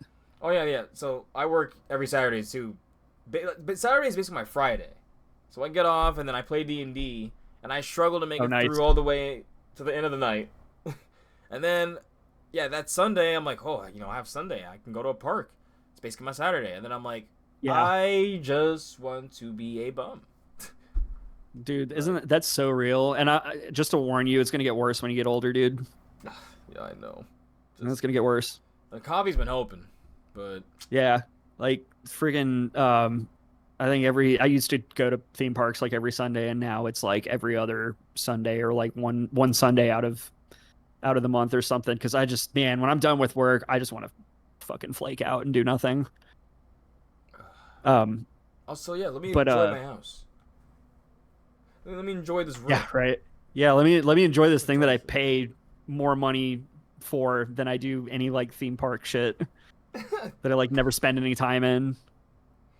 So the highlight of my day at Williamsburg was I got an absolutely ridiculous ride on Loch Ness Monster. Like I don't know if it was because of where I was sitting. I sat second to back, left side, and it was like it was pulling some G's, man. Especially like the little Nessie the helix. Yeah, dude, it was pulling some G's in that helix. Like surprisingly. Like I was like, damn, I don't remember it being this forceful, and like the loops felt great. Like, how's the animatronic, or I guess not animatronic? How's the bust holding up? Oh, it looks good. I think I took a photo of it. I'll have to post it, but it looks great. I'm really glad of what they did. That was actually my first time riding it last year when they had completely rethemed it. Oh, okay. Yeah, we ended up going. I visited that park the same day that they were doing Media Day, and so they had it blocked off all day for media stuff. But then they opened it at like, I don't know, maybe like an hour before the park closed to everybody, and so we just walked right on and rode it, and it was excellent. But yeah, this past one in particular was killer, man. Like it shot up. I think it's probably my third favorite coaster in the park now, honestly. Shit. It's like Pantheon, Apollos, and then that. Whoa. Wait, that's a controversial top 3. Hold on. Beep. Back up. Beep, beep, beep, beep. Apollos gets too much hate, bro. It's a B&M Hyper terrain coaster. Yeah, I don't think that's appreciated To enough. be fair, Fucking most of the awesome. rides, I do think it's. I shat posted it last time I talked about it on Twitter, like a bit too harshly. Like I don't hate it that much, but most of my rides on it, I am like, I'm leaving the Brauhaus and we're like, you know what, fuck it, we're gonna go to Italy now and do Palos to Pesto and then go to Pantheon. So to your point, I'm floating with the ride generally at that point. So I have pretty good rides on Apollos, especially at night. At night, it's a really fun night ride. I was literally just about to say that. Take what I'm about to say with a grain of salt because I haven't ridden every B&M Hyper out there, but it is by far my favorite night ride on probably almost any coaster, I mean, that's a good except one, for Velocicoaster. Yeah, It's so Velocicoaster is good, special man. at It's night, yeah. it's Did you ever nice say and your fifth dark. Favorite coaster, by the way? Did what? Did you ever even say your 5th favorite coaster? Oh, No, yeah. I didn't. What was your 5th? It's Velocicoaster. That's Hell what yeah! That's I have Phoenix over Velocicoaster merely because Phoenix has the things that I like in a coaster. I mean, that's all that it is, baby. That's good. You know, That's good. it's literally it. Like it's just so like Velocicoaster's restraints are some of my favorite. Phoenix has my favorite lap bars ever. Yeah. Like And number one of all time. Period. and forces you love airtime. Yeet, like literally. It is. Yeet. It's bro. When I tell you, my jaw was on the floor after we got that first ride. I was like, I love feeling uncomfortable and unsafe. Like I should rephrase that. I like feeling unsafe, not like uncomfortable in the sense of like I'm being like squished or anything, Right. but like uncomfortable, like oh fuck, like what's coming next or like, whatever. Like, is this actually designed properly? Like for that my... like you. I let question. that coaster have its way with me, dude. And I'm so glad Oh I yeah. did. Oh hell yeah. Screenshot. Hell yeah. Man, dude, I can't believe that there's a coaster out there that is like that, like with those very forceful elements with like almost no restraint. I can't. That it's so good. Yeah, I was blown away too. I was super. Was that a milestone for you? For me, Yes. no. I got 150 on Steel Force. Okay, Steel Force was okay. But congratulations, by the way, brother. Hey, thanks, man. All the homies are getting honestly, up- I didn't think I would get that far. Honestly, Bro, you're gonna be shocked. You're gonna look back and be like, hold up, I'm at like 400. Hold up. that's the goal, baby. That's the goal. Cause like all my homies are getting up there. Like, even I was like, shit. Like, I need to start planning for the 300. That's my last planned coaster. Anything after that is gonna be a meme. Is that where you're at? So I'm Is at that where you're at right now? Just under 300? Yeah, I'm at 262 right now. So Damn, boy. I need I was to. gonna say this trip. Well, I'm getting 9 or 10. It's gonna put me in a pretty good spot, getting up there pretty close to 3. Bro, soon. I need to snipe a credit Hell yeah. or so somewhere. It's like That's why also with that fucking passport going to Canada, like yoink, there's like fucking 18. a bazillion, yeah. I think, what is it, like 17 coasters in that park now? Or Yeah. something like that. It's something And crazy. but he can have Burger King and shit too. Like, you know, all the small stuff outside of it. Yep. I'm actually flying out of Buffalo on the coaster trip. Are you hanging out with Lauren? I was planning on trying to see her if she's in town, but I am flying out. Shout of out Buffalo, Coastal Lauren. Yeah, so shout out. I might do whatever they have. Hell yeah. Oh, yeah, that's right. What is it? Darien Lake, I believe. It's like over there. Yeah. Mm-hmm. I have a feeling. So I've never. Oh, I had a friend who was Excuse the Yannions. I had a friend You're who good, lived homie. by over there, and he basically drove the extra hours to go to like Great Adventure and and like Hershey and stuff because he's just like I just don't like that park. And this was like back in like 2016, 17, all the way like 2022, 2023. He's like, yeah, but I'm not. He's like, I'm not really going Darien Lake. It's not worth it. And now I feel like a lot of people have that same sentiment, sadly, about Darien Lake. Yeah. It's really sad. Really, my main gripe with them, I think they were fine. Like, they'd be fine if I went there. I just wish Predator would still a wooden coaster, because it's they ruined it. I'm sorry. Oh, did they Titan track it? Yes, they did. And I know. Okay, I couldn't remember which all ones they did. I know all the babies that don't like wooden coasters are all like, "Oh my god, it's so good now! Oh my god!" And I'm like, "Yeah, how about no? It's kind of It is so good now. what Titan track? No. Mm-hmm. Actually, no. Hear me out. It's good on. It's good in valleys, in like areas where you're not really doing any crazy wooden coaster forces, like where it's doing stuff any other coaster would do. You know, be positives in valleys. Give me Titan track. If it's doing the crazy wonky transitions, keep it wooden, because that keeps it. These coasters are designed with the wood feel in mind.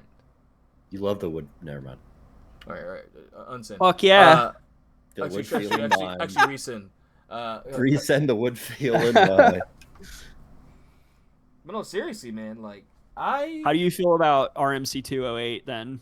Oh, it's like the same thing as Titan. You know, like if they can do it in the right areas, which I was saying, like Shivering Timbers, Boss. I rode them this Midwest trip, and where those were done, granted, Boss's was much more minimal. Like it was like the valleys or like the end of the hills. You know, like so I'm like okay. Like, that's fine. I can see... So 208 is its own track, or is it topper? It's its own track. It's basically... it's very similar to the Titan track, but it's like... It's more akin to the iBox, but it fits wooden coasters. Okay. I see what you're saying. Because I haven't really looked into it. I just know it exists. I wasn't sure how many rides had it. I think... oh, man, what was that? There's one ride at, like... Is it Silverwood, I think, got... Yeah, so all of those wooden coasters, and a lot of people aren't happy about it, I agree. A lot of those have it because they're down the street. Or is it Silverwood down the street? Yeah. Oh, that's right. So there was kind of their prototype. They're like, hey, let's throw it on here. But a lot of those coasters, and a lot of people saying, like, they weren't, you know, they were thought with a wooden coaster layout in mind. TCI didn't even think of, oh, what if we throw steel on here? And then, you know...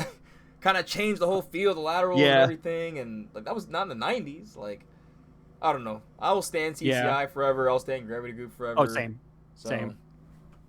CCI is still my favorite wood coaster manufacturer. RIP. The more I'm riding, it's like they were so ahead of the game. Like, dude, literally just looking at Shivering Timbers sends chills up my spine, dude. Yo, I need it. I rode 2 bucket list CCIs this past trip because it was Shivering Timbers, and then it was Boss. And then seeing Boss, like, over, like, just basically just, like, in the back, looking like a boss. Like, hidden in the woods. Like, it looks so much bigger than what it actually is, because those overbanks are cartoonishly big. Yeah. And you take them at such a stupid angle, you just get, like, it looks like you're getting thrown, like a cartoon coaster. Like, you know, the Fire Festival band. Like, it's just dumb. It looks dumb. Yeah. I wish it tracked better. But like I'm saying, if I'll they put pre-cut on mostly over that, oh my god, bro! Like I'll probably still give it a try. Shout out to my boy Joe Melba for convincing me it's worth riding. I literally messaged him immediately after that. I was like, I'm a stand. And I was like, I got better because I learned how to ride it. Hey, actually, real big shout out. I've got about 8 minutes until I gotta get off. But real quick, big shout out to Joe for putting me on the Black Diamond mining ride at Knoebels and the haunted house. Those are so the black, like, I don't know what I was expecting from that ride, but it most certainly wasn't that. It's fun, man. It's very cute and kind of corny or whatever, but like in a great way. Yeah. But the haunted house, man, that thing is a gem. I hope that thing stays the way that it does forever. Yep. That is a classic from the past. In terms of like a theme park haunted house, that is literally exactly what I expect all haunted houses to be from now on. That is like the gold standard. Aside from like Disney's Haunted Mansion, that's the gold standard for me. Yep. It's so good. I love Knoebels, man. I'm so Oh, sad I couldn't dude, go me with the too. homies they went recently. Dude, I knew that Knoebels was going to be good, and most of the reason I went was for Phoenix. And it turned out to be my favorite ride in the whole park. No surprise. But like Twister, banger. Fucking Flying Turns, banger. Impulse, maybe not a banger, but like very, very good. And I think it's very interesting that they went with Zero instead of Gerstlauer. That was my very first time riding like a Zero coaster, I think, and their restraints are strangely overbuilt, I think. But regardless, I had a lot of fun. But dude, I don't think that Twister gets the praise that it deserves. It is a nice, fun, swoopy, like pretty decently forceful ride, and I didn't know that the park actually built it.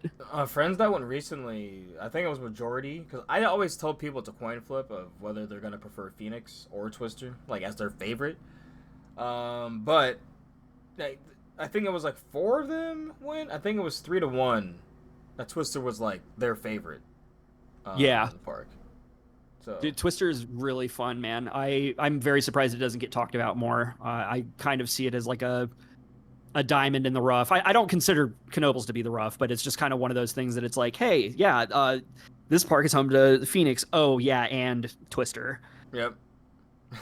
Like it definitely gets overlooked. And then Flying Turns, I wasn't expecting it to be open. I've only ever heard it's like just recently become like somewhat reliable, I guess.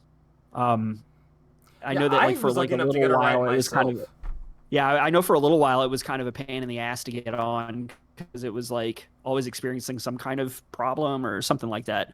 But we did get to ride it, and it's hands down my favorite bobsled. Way better than La Vibora. I'm not gonna go off on that tangent, but that's like one of my least favorite coasters ever, bro. I'm so glad that thing is gone. But anyways, yeah. So Knoebels, I had high expectations for Knoebels, and it still blew it out of the water for me. Namely the food. The food was fantastic, and its price is what you see, no tax. Yes. The potato cakes, bro, I probably gained like 10 pounds off of just eating potato cakes, so man. Them shits were good, man. The one other thing that we did do that I didn't know was there was they have like a Knoebels like history museum, and so it was really interesting to see like how the park originally was like, I guess like a mining area or something that they turned into a theme park, or it's like in a mining town. On closer inspection of the kinds of people that live in that area, it is definitely a mining town. Saw a lot of red hats. That side of they're still mining? that side of Pennsylvania. What's that? Oh, they're still mining? yeah, right. Fucking mining for rage, I guess. I don't know. It was very much the kind of people that you would expect to live in like a very small rural mining town, is what I noticed. But aside from that, and like some very like odd theming choices for some rides, I had a fantastic time at Knoebels. I can't recommend that park enough. Did you get on the swings? The flying buckets? Oh, yes, I did. That's the first time I ever got on that kind of ride too. Did you enjoy the fact it was just a tractor running it and that they just switch gears on it? Yeah. Like, that's so amazing to me. Like, dude, they even had like a vendor that was like blacksmithing stuff, just like right there in the middle of the park. Like, that's so cool. That park's such a vibe. It's top 5 for me. It's really good, dude. It's exuding charm. Like, yes, it is so cute and quaint and small, and I love the fact that there's no like real border to the park, so you could just kind of walk in from wherever.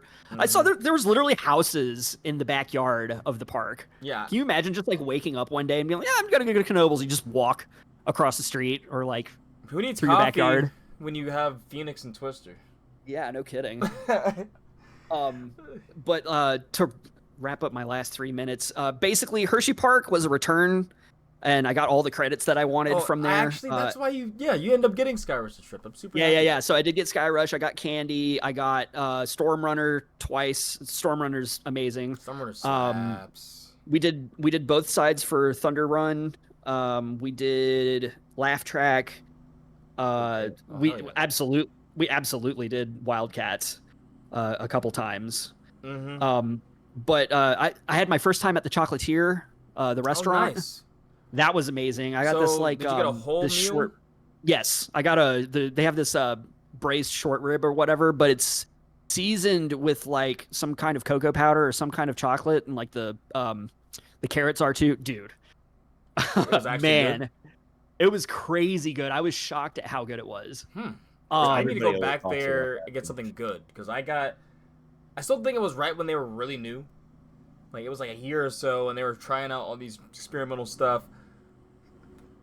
I didn't get any of the main food after that one time. I only really got like the master shakes and shit because I was like so turned off. But I've been seeing things, and it's been since like 3 years now since I've gone there. So I'm very curious to go back, give it a shot. I would definitely check out the food if I were you, dude. And then to top off the conversation, Dorney, I totally get the hype. Dude. Like, I like this.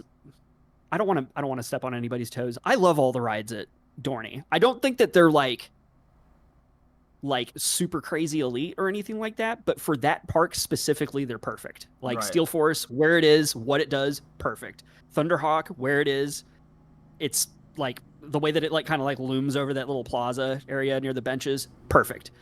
Talon, incredible invert. It's really good. Never been on an invert with airtime before, so Huh. that was a treat. I think where my personal like feelings towards Dorney stem from is what I was saying earlier. It's the vibe of the park. I don't think anybody else in the Cedar Fair chain has that small park feel with like the big I park agree. budget, I guess, or whatever you want to call it. But So to wrap yeah, it man. up here, there was no bad coasters on this trip at all. No. I think the only coaster that I was kind of whatever about was Hydra, but that it was running one train. And Now Hydra I is spit out. is Hydra, Yeah. but what I try to say is enthusiasts hate roller coasters because like Exactly, people- especially me. because people will be trash. Like I'll be skeptical getting on some of these rides sometimes. Like god damn, like this park whatever, and I'm sitting there having a ball, having a blast. Yeah, Just like the rides are like surprising me. The park vibe is having like the operators are great. Sometimes the people of the park can make it up too. That's why I've had such a great time at Waldemere in the past. Oh, Just yeah, the people absolutely. there are just some of the nicest, almost too nice. You have to get used to it at first, dude, for real. but That's why I love small parks. To end my bit here, I do want to give a shout out. I don't know if this guy works there anymore or whatever, but going back to what you were saying about how there's people that make like the park like a solid place. One of my favorite things about Universal is how friendly everybody is there. My very first trip there in 2022, after like 20 something years, we were going to get in line for Hagrid's. And I was just waiting outside, waiting for somebody to get back from the bathroom. And I was talking with my friend about how I'm like, oh, yeah, it's an intimate and blah, blah, blah, whatever. And the guy standing in front of the entrance was like, yeah, I guess he was like into coasters too. And so I was chatting with him for a little bit, and he took my party of like 4 people all the way to the front, gave us 2 back-to-back rides so that we could do both the sidecar and the motorcycle, and then gave us fast passes afterwards. wow. Jesus. So Max, if you're out there somewhere, dude, that was amazing. Dude, I hope you're you're the living. man. Hope you're living the life.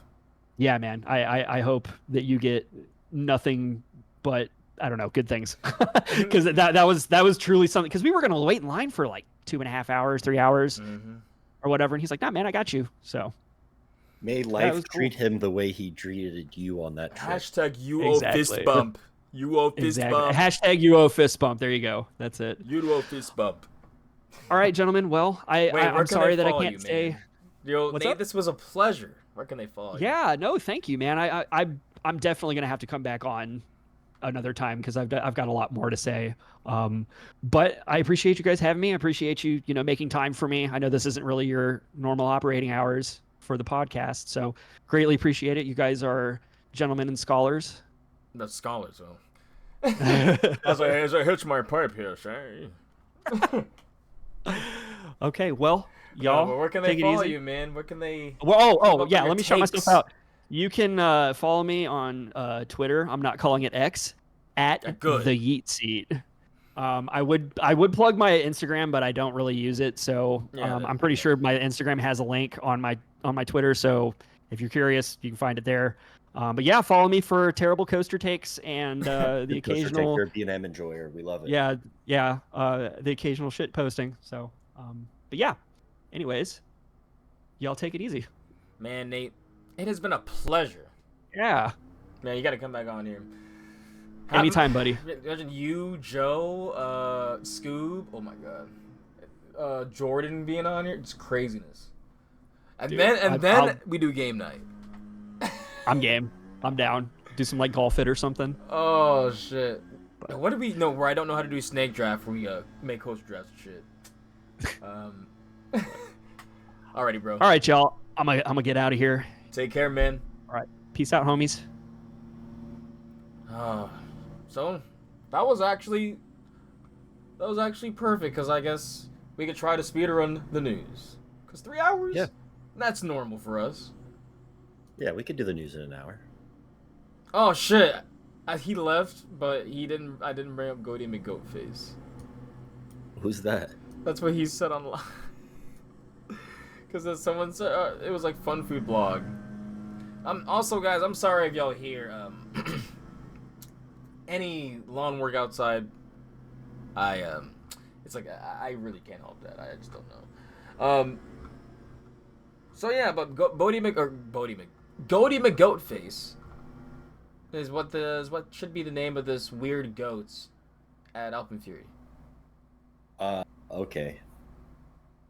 Dude, Thank real you, quick, Nate. can I just say real quick before What? we transition to that post Nate, how fucking stoked I am. I figure we'll only have one more cast till the trip, but Oh yeah, Kennywood and Waldemir. I'm excited to see you, man. August 9th to the 10th. Dude, we probably have 2 more casts. What are you talking about? Dude, it's only like 17 days. 18 days. Yeah, really. Yeah, you might be right. I only work 9 more shifts. I'm pretty stoked. All I know is, fuck. All I know is I am excited too.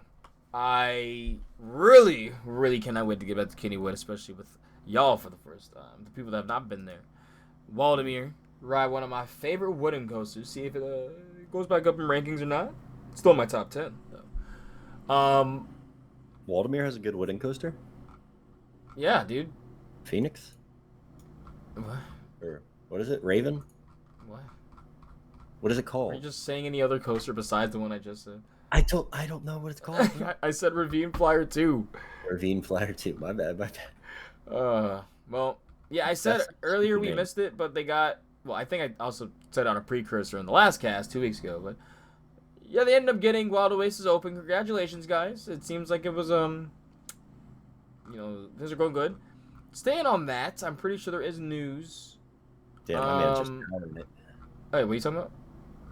Nothing. What? You ignored my. I said that's a stupid name, and you just kept Oh, going. what, to Wild the Oasis? stupid news. No, Ravine Flyer 2. Oh, how's that a stupid name? It's a dumb name. It's lazy. How is that lazy? Do they have Ravine Flyer 1? There was a Ravine Flyer before Ravine Flyer 2. It goes over the road. Yes. Dude, this looks fucking sick. That, Dude, look at that look first at this half part is like one of the gorgeous. What the fuck? No, it's my favorite view on a roller coaster, and it's one of the best first halves on a roller coaster, in my opinion. Dude, those views look stunning. Holy shit. Yeah, Sunday night. That Sunday night after Waldemir, I got a hotel that's like walking distance to the water and Waldemir, so I'm pretty excited. Oh, well, shit. But what are the reviews on it, bro? I'm not trying to walk into water bugs. You're not trying to what? Walk into water bugs just sitting on the couch. Like, hey, you no, paying it's- for? it's- Yeah, it's you want to completely split on different. this night? Some Yeah, rat that's roaches just chilling, like. Fucking red roach. Anyways, Hey. yeah, as you were actually being focused and getting to the news, let me shut the fuck up. And are you streaming it? I'm about to. But I was trying to see. So basically, it seems like Brian. I think we did talk about the new BGT president, but Brian Bachicha, is that his name? I might have just butchered it completely, but Brian, the new park president Brian, should have been Visions, but we get it. Was the Great Adventure president before he got shafted. Was Well, it's not like he did anything wrong. The chain just they kind of shafted them. So he got a job at BGT. Maybe we'll see, because it seems like people liked him at Great Adventure before, and it seems like there's already a shift. I don't know if you can. Who knows if it's because of him, but we'll just keep an eye, right? If this is truly I'm not sure about the shift yet. yeah, I don't know about I think that's kind of insane to think about. I think you're just reading off of what Sax on Tax, like one. Well, I'm just review going about off it. of what the people are saying, bro. I'm reading I the know, news. Let's be real. they're Reports still saying rocking- people are very happy with what's happening with the new Prague president, Brian they still got Bachicha. One train op on Montu on the fucking Saturday know what I'm saying? in the Like, summer. It's like, that's what we do, man. We go over the news like we're like Fox, or like we're the local news. Yeah, I was gonna say definitely not Fox. I was gonna say We Fox were 5 live- because Fox we- 5 we here were- is. Hey, listen, Fox 5 here is just our local news. Okay, that's what I was gonna say. Then I said, okay, that's not for everyone though. But DC, that's definitely our local news, like the Fox 5, and it's not what you would think, because they wouldn't have they wouldn't have the amount of minorities they would have on there if it was Fox. Yeah. Anyways, yeah, the local news definitely goes over that stuff. But there was more stuff. Really, this is my last thing about the National Roller Coaster Museum. We have. We have a lot of news. So let's get over all the small stuff out of the way, though, which I did with BGT. But good luck to BGT. Hopefully, Alpenfury seems to be doing pretty well. Honestly, I think it's because we're American. I haven't seen shit about Alpenfury. Like, I've seen some takes about it, some. Really? So, honestly, Reddit is a pretty good source for stuff like this. Opinions. Hey, that's a meme. That's a deep cut right there. I've heard fantastic things about Alpenfury. Everybody's saying it's Premier's magnum opus. No, you didn't. Okay. Yeah, you're the one that's gonna be like, "Oh, Mummy's better." Oh. Okay, well, I think I'm Mummy's just saying better. people are talking Okay. good things. What am I looking up? Alpenfury. I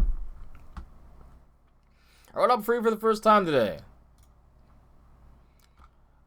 Today I got notable things. Annoying side things I noticed. They didn't experience the Sky Rocks. Chen restraints at first bothered me quite a bit. Chen restraint? Capacity is rough. Yeah, I know. Like, Q is not shaded at all. Can this guy just, like, say if it's his favorite or not? Damn, there's way too much news on this episode. Yeah, that's why I'm trying to go through this quick. What have you heard about it, like, actually? I've heard that it's really good. Check out the Shadow Lizard person. I have it ranked the same as Steel Vengeance. What does that mean? I don't know where you have Steel Vengeance ranked. Probably pretty high, because that's a good machine.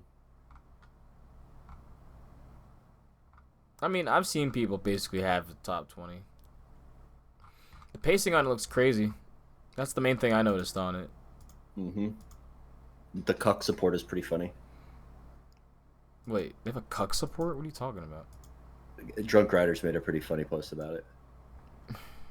They have a support that doesn't touch the ground. It just supports nothing.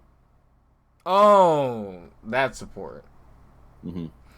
Well, actually, wouldn't in theory be supporting, like, the cross, like, because the track itself can be kind of a support with, like, how the spine works, right?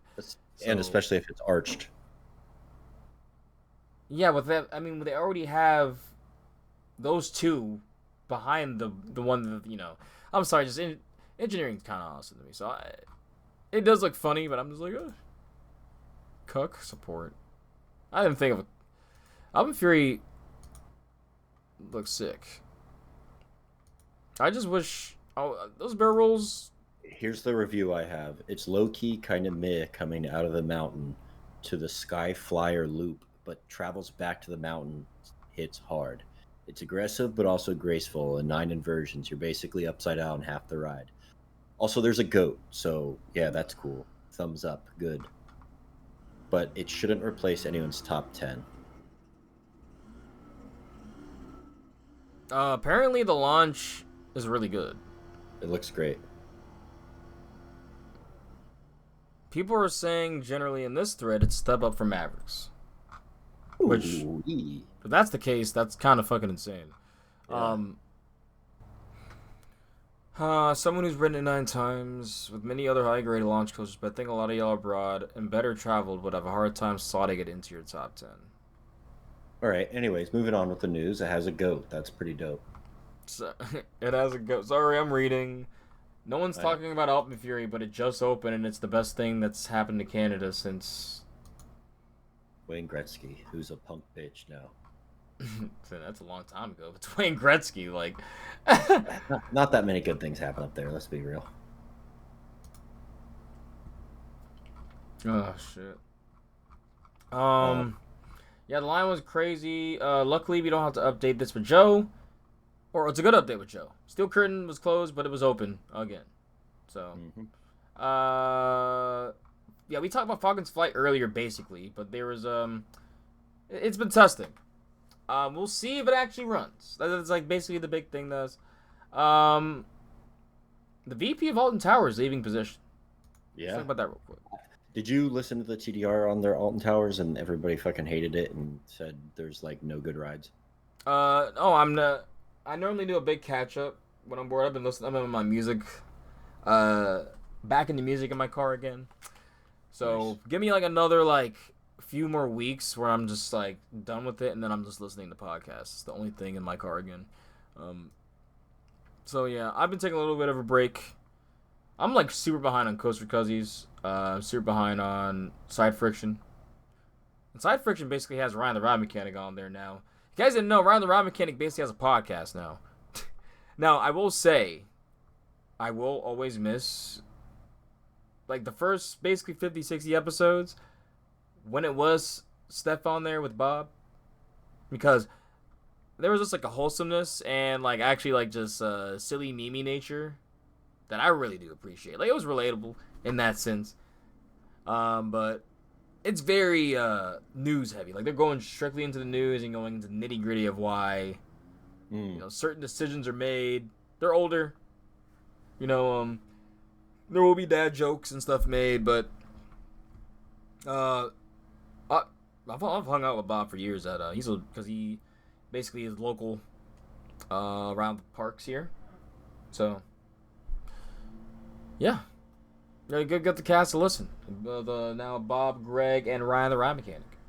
But yeah, apparently she's leaving. So, did they say, like, TLDR, did they say, like, the park's operations were ass? Was it just the rides? Or was it, like, literally the park overall was just trash? Like,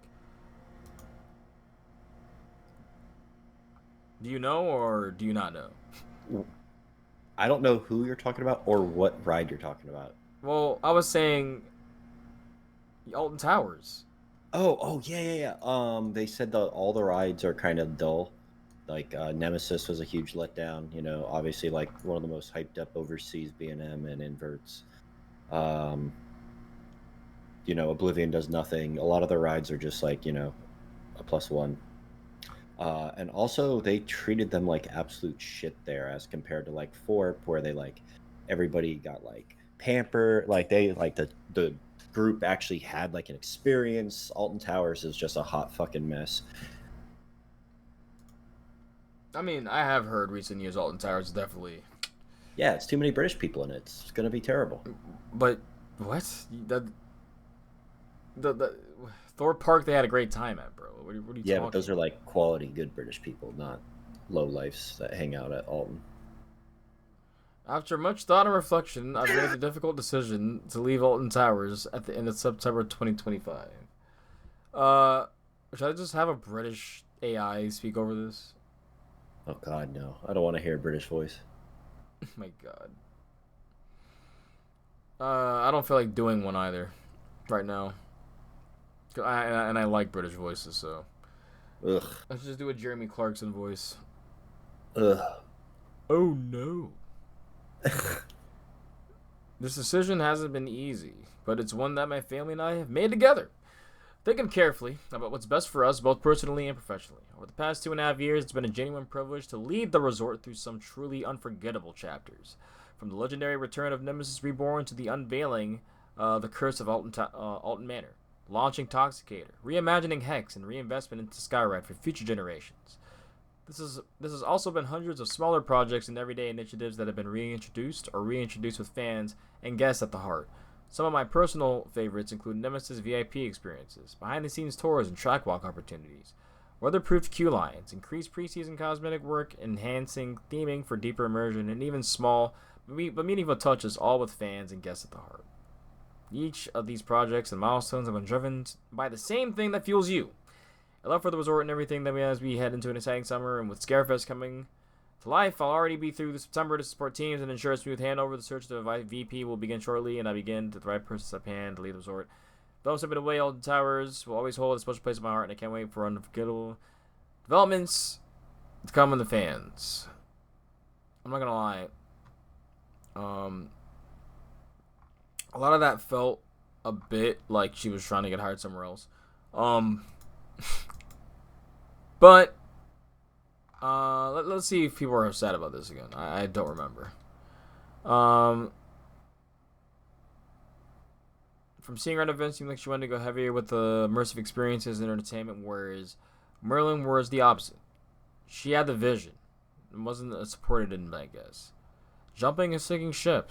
So it seems like she actually was good. You know, kind of like Kevin's situation in Busch Gardens Williamsburg. Very much same. She definitely had wings clipped by Merlin. Sounds like Ramar. Six America. Sounds like a lot of these presidents, huh? Mm-hmm. So, never mind. I take back everything I said. So I had to do my research. Huh? Alright. So.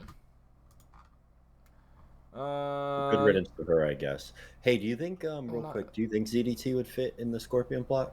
You mean just Switchback? Yeah. You've seen them both, so I haven't. They'd have to change shit. I mean, there's a road behind, like, to the left, so I'm fairly certain they could figure that out. But yeah, I mean, in theory, they'd have to change stuff for sure. I'm just trying to think, really. Seems like Fire Runner actually opened. Yep. People got on it. It has 12 cars for some reason. I didn't know that with it going in and stuff. Tea Time on the Love Toe went there. Said kind of sluggish. Now, RMCs in general kind of have to warm up a bit. Also, shout out to that conversation because I thought they were in the area because they just showed the logo for Fire Runner. And I'm on my second viewing of Superman, or yeah, I'm on my one of my last viewings of Superman. About to throw my phone down in the theater, put the brightness down, and so it's low, and I have a private screen, so I'm like, oh, he's using my piece of my area. Let me message him and be like, hey, besides Six Flags America, are you going to Hershey? You going to Busch Gardens? Where you going, man? And he says, that's a completely. He's like, I am like across the country. I'm in Iowa. And once again, he's a Fire Runner, not Firebird. I'm like, oh, sorry, I'm blasted. So, excuse me, madam. I'm blasted. Yeah, so good for them. At least they got it open. The park overall does look very fun, like Jordan says. I'm very excited to go there. You're just not going, but yeah, seems like paid admission for haunts is gonna happen at KD, which would honestly be a big culture shock for that park. Yeah. Because for years. I know you never talked about KD and all the wrongdoings they're doing. Yeah, I mean, I am fine. I guess I'm not fine with this, but I personally thought it was cool. I think the season pass will still get you in, right? So, I guess for me it doesn't matter. You're really nickel and diming people though, because like, hey, let's get into the park for what, $45, $50. All right, $20 for a meal, $10 for a snack, $5, $6 for a drink, $15 for an alcoholic drink. Then how much ever the mazes are gonna be, you know what I'm saying? Surely not a pay per, right? There might be one where, let's say, I could see a system where they get what, all the passes, not all the passes. You get all the mazes in like one pass. That's what I meant. Like, hey, you get the fear pass, and you get to go through all the mazes. You get the unlimited fear pass, and then it would go out for certain days, depending on how crowded the days are, or the projected crowd amount, that type of stuff. So, we'll do the HHN stuff last for the people because most people don't care about it. But I kind of do want to see what is different, because we didn't get to go into it, because I wanted to make sure we had Nate all up on here. We got to hear about what's going on, the trip report, everything. So, but no, this Chad. So not only is he like a Smash Pro, I guess that's not really something to be Chad about anymore. But this guy's been on Jeopardy, and then he was talking about how he used, I think, a science project. He used 305 in his science projects to help prove G-forces, or explain them, essentially. Let's look at this clip. Shout out to Sax on tracks for this, because otherwise we wouldn't have seen it. You're an engineer, and you told us about your love of roller coasters. Have you ever combined the two, Scott? Our champion is Scott Riccardi. You're an engineer, and you told us about your love of roller coasters. Why is that clip so quiet? Have you ever combined the two, Scott? Yes, I have. So there's this one roller coaster that I really like that is maybe a little bit like too intense, where it's got a very high drop into a very sustained turn that sort of causes you to get tunnel vision and almost pass out. Oh, nice. And like in its first season, I think the wheels were overheating, so there were little sprinklers spraying them. So what I did for a project one year was that I got like a G-force readout of the ride, and I used that to calculate, like from friction, just how much the wheels were overheating and what kind of heat transfer was taking place there. That's why we need engineers. So we don't die on roller coasters, right? Yeah. Thank you for your service, Scott. But it's our So yeah, that's cool. I think. I don't know where he's from. He might have lost now. No one's talking about him now. So, let's see. I hope he's still doing okay. Because like, it'd be cool to see people, do all that stuff. But yeah, they're digging at Great Adventure. Broke ground, baby. Finally. They broketh ground for sure. They fucking better, right? This is the most we've talked about roller coasters for a podcast, by the way. What are you talking about? All Nate did was talk about roller coasters. It was crazy. No, we almost talked about MMA, but the only reason is because I literally had 2 hours. You give it, like I said, 5 hours? Oh, just get, like, me, you, Joe, Scoob, and Nate. That's like 8 hours easily. Oh, man. Dude, we'll just do the 24-hour cast at the event. It's a never-ending cast.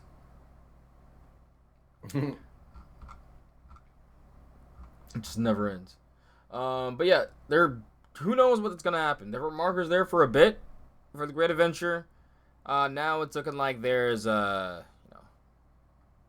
it's like actually like they have literally excavators there. They're digging. So who knows what they're going with? I honestly hope it's not the mock spinner, but I mean, if they're already starting to break ground, it's likely that it is. And imagine having 2 like shuttle coasters as like replace like your 50th, then car replacement. That would be kind of sad, but I have hope it's something else. But I'm not huffing the hopium, is all I'm saying. Six Flags Over Texas shows behind the scenes of the new Giga Dive. It's a video, but let me see. Yeah, we'll do that, and then we'll skip around to the Pantherian news.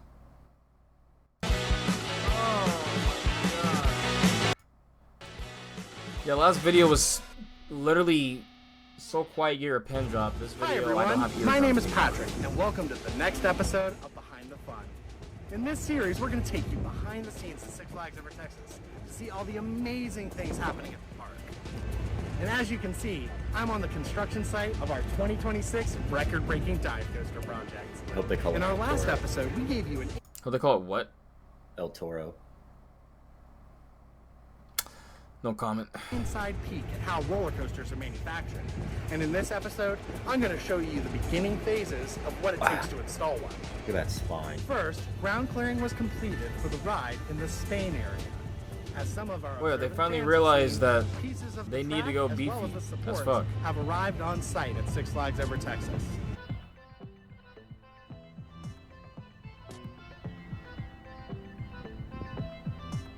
Our construction crews have been hard at work laying the infrastructure for not only the ride, but the area refresh of Spain. The team is focused on placing footers for the coaster in an effort to reach our next goal, going vertical. Dude, they'll be topped off in like a month. Well, shout outs to Jeffrey for having good Well, that's going to do it for socials this here now. episode of Because they would have not have done this, you know, without him being the new general manager for them now. But at least it looks like he's able to set up a team. It feels like, hey, you know, I can't always be there to be doing the social media stuff. We need some social media people, a team, a crew. Maybe they don't. Maybe it's not their team or crew that's there. It's probably construction people that are volunteering to do this. But regardless, it's glad that there is, you know, leeway in that sense. Let's go over this Pantherian stuff. So, KD Fanatics put up a picture of the Pantherian, like, panther. And hashtag new profile picture, time to prowl. Then, Brian Styriowski, our main man when it comes to updates, said that, he said that there's actually people walking in and out of the station actively, like crew members, team members.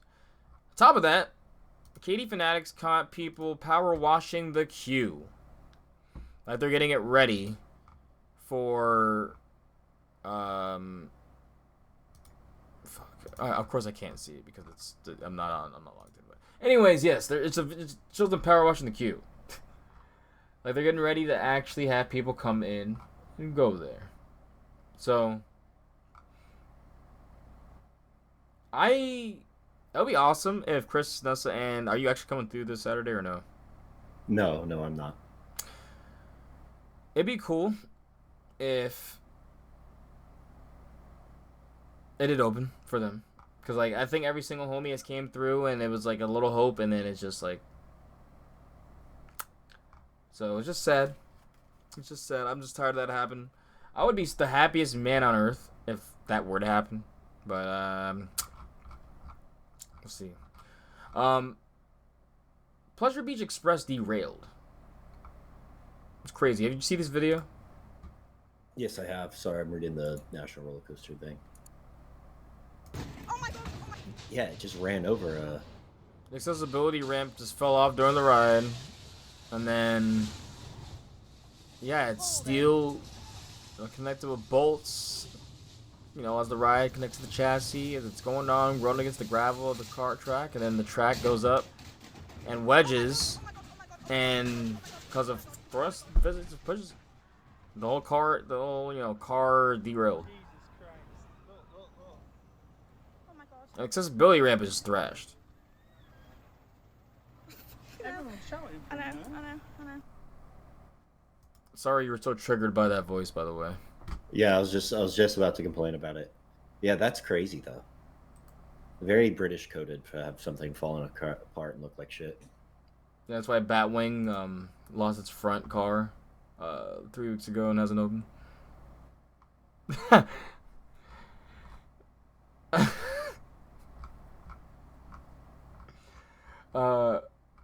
Alright, that's most of it. Bitch Guns Williamsburg should post. You posted news actually. Let's look at that after this. How does Busch Gardens Williamsburg keep winning the most beautiful park when it's based off of fake Europe? Clearly, it's got to be better than real Europe. That's how I feel about Epcot. Like, why would I ever go to Europe when I could just keep going to Epcot? Got to be better, right? I just refuse. Keeps winning these awards. I wonder. You know, this is actually news. So I mean, granted, we knew about this, or at least if you were in the know. But Intamin actually posted about their Glen Burnie location in Maryland. So honestly, if someone needs a job, you got something like that in the industry, you want to work in at Intamin, you're in the Maryland area. That's crazy because that's like an hour from me. Honestly, just see if they're doing like, I doubt it.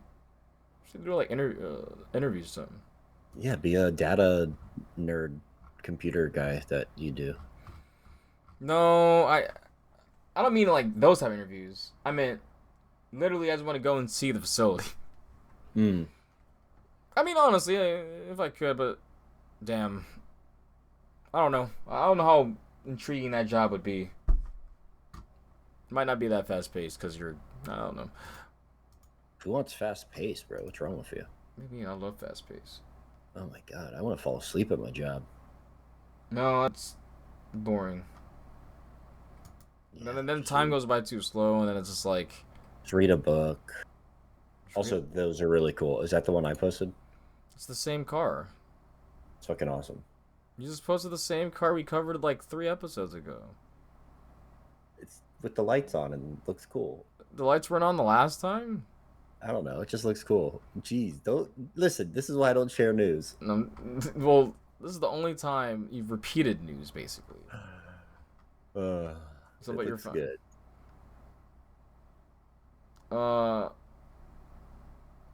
This is actually big ass news. Sorry.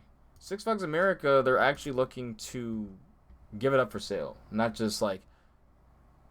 So they're basically saying if like someone wants to try to operate it, before they gut it for all the infrastructure for whatever else they put in there.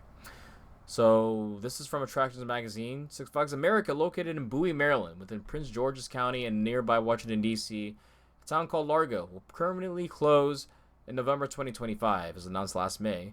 The Six Flags property, or Largo at large, might still be home to an amusement park in the future, as discovered by the WUSA 9, our local 9 news. The local news station in D.C. area spoke about a redevelopment in Largo with the council member of Prince George's County. We are looking at the park amusement entertainment. Blagay says. Six Flags is going up for official sale in August. We're going to see who gets the top bid and start working with them. When Six Flags announced the park's closure last May, a press release stated the park would be marketed for redevelopment.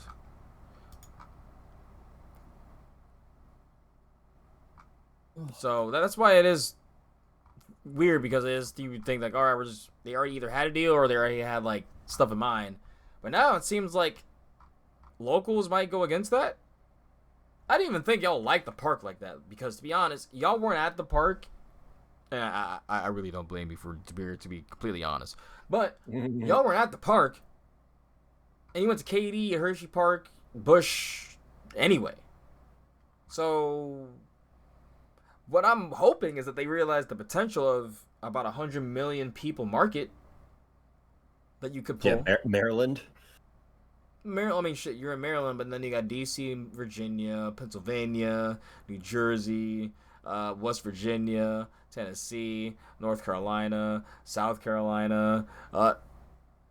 It's a lot of motherfuckers, basically. North Georgia. Yep, a lot of motherfuckers. That's a missed opportunity. And then, to be honest, you already have people coming to that area. You have people living in that area. You could easily just slip right in as another operator, another park, brand new, refurbed. And then people come back like, what the hell? Because that park was left to rot in 2009. So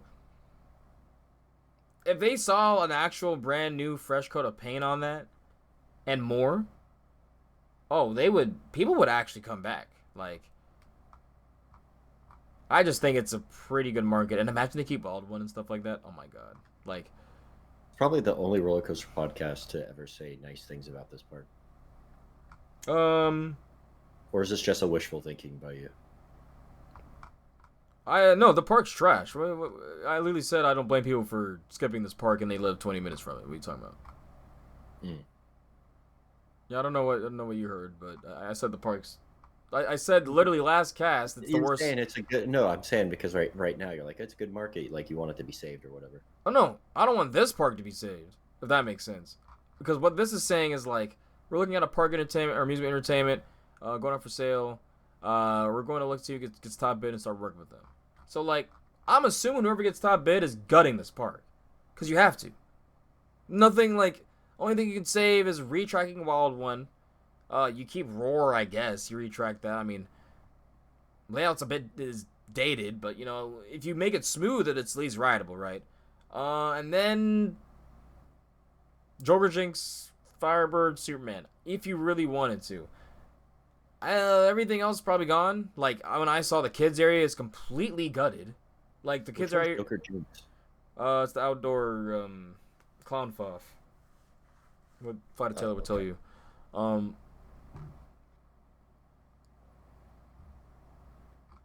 But yeah, I think say you have someone like, say if Palace chilled out and they didn't own like, say like 8, 12 parks. They own like one park here, Six Flags America. And it's not Six Flags America anymore, you know what I'm saying? It's like, it's whatever they call it. And they put subtle investment into it. That's kind of nice. You know, that's the potential there. Now, I'm not saying a Hershon buys it or something like that, right? Because that's just not likely. But it is what it is. I think it's a tap market that they lost on.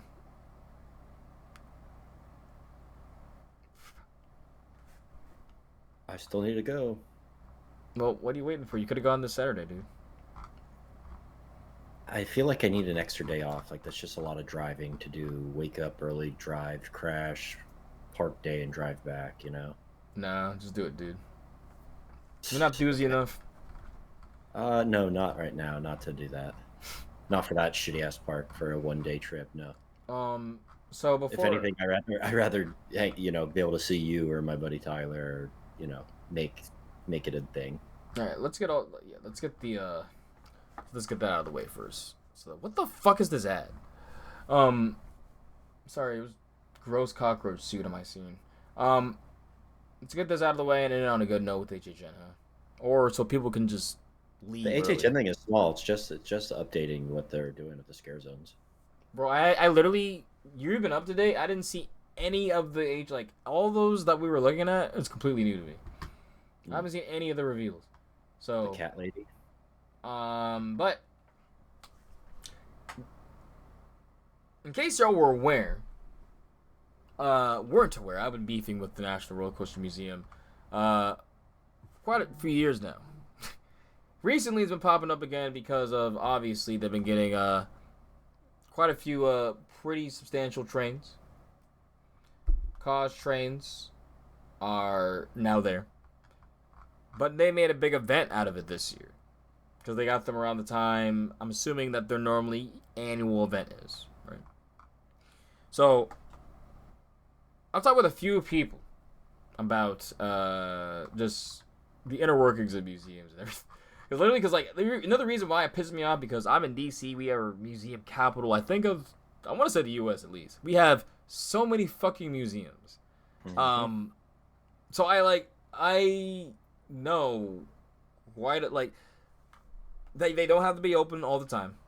They technically don't have to be, you know, listed as a museum. You could be an archive, and then someone could technically, or they could be lucky enough to let you see that private collection, right? There's 501-3 sorry, compliance that lets you know you even do that and give, you know, exemption on tax, all that. I get it. But really, the end all be all, the main issue I have and beef I have with this, and honestly at this point, Chris Roberry, is the fact that you are not being transparent. You're not understanding why people are upset. And then you make it seem as if we are scamming or calling for a scam. Okay, you might be saying it's a scam. I want to make it clear. I don't think it's truly a scam. I think it's people that saw a vision, started going with it, and then realized, oh shit, if we do it this way, it's going to either never going to happen, we're just only going to have like coasters like in a random warehouse, and we're going to run out of warehouse at some point. and that this basically is it's a way bigger fish to swallow, like they thought. They maybe thought they could use some more museum things in their favor. Realistically, though, I think a big issue is the staffing, because like they only have themselves, right? There's no actual staff. Okay, how do you remedy that? Just Ace members. Well, a good amount. But I would say, how do you remedy that? Okay, let's bring money to the museum. Let's take Ace out of the picture. I'm not saying they shouldn't be there to help preserve the stuff. Keep them there for that. Take them out of the events. Have the money go straight to the museum. 5 times a year, 7 times a year, hell, 10 times a year. If you have people volunteer for it, sign up for it, knowledgeable people that you will have be there for these times, and go on up, and actually show this archive. But please take the museum out. That's another thing too. Take the museum out. If you were just National Coaster Archive, that would be excellent, because you argue with people and try to tell people that's one time a year is just being publicly open, and or now from what I'm hearing, oh, if we like you enough and you're like hush hush, you can come whenever we're available to come get you.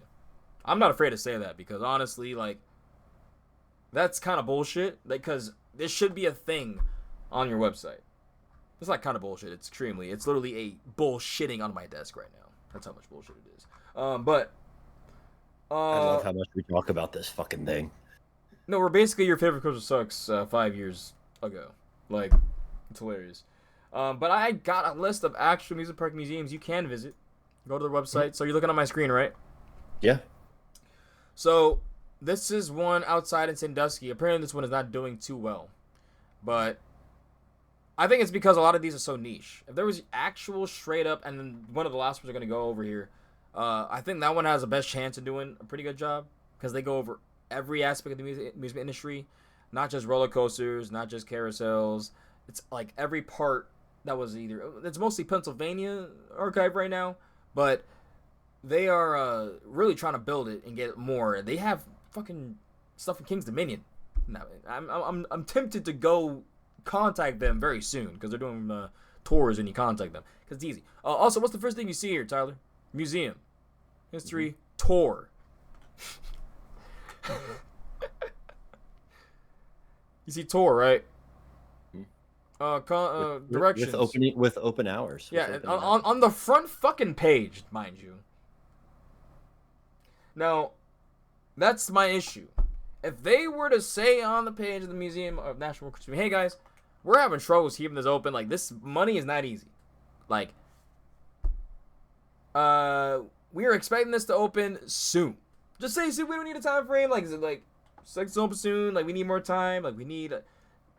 That would be better, because what happens is you ask, and then Chris, well, if you didn't, we need to know. Actually, and it's like, actually, you've been telling us the same stuff. You have your circular rotation, like.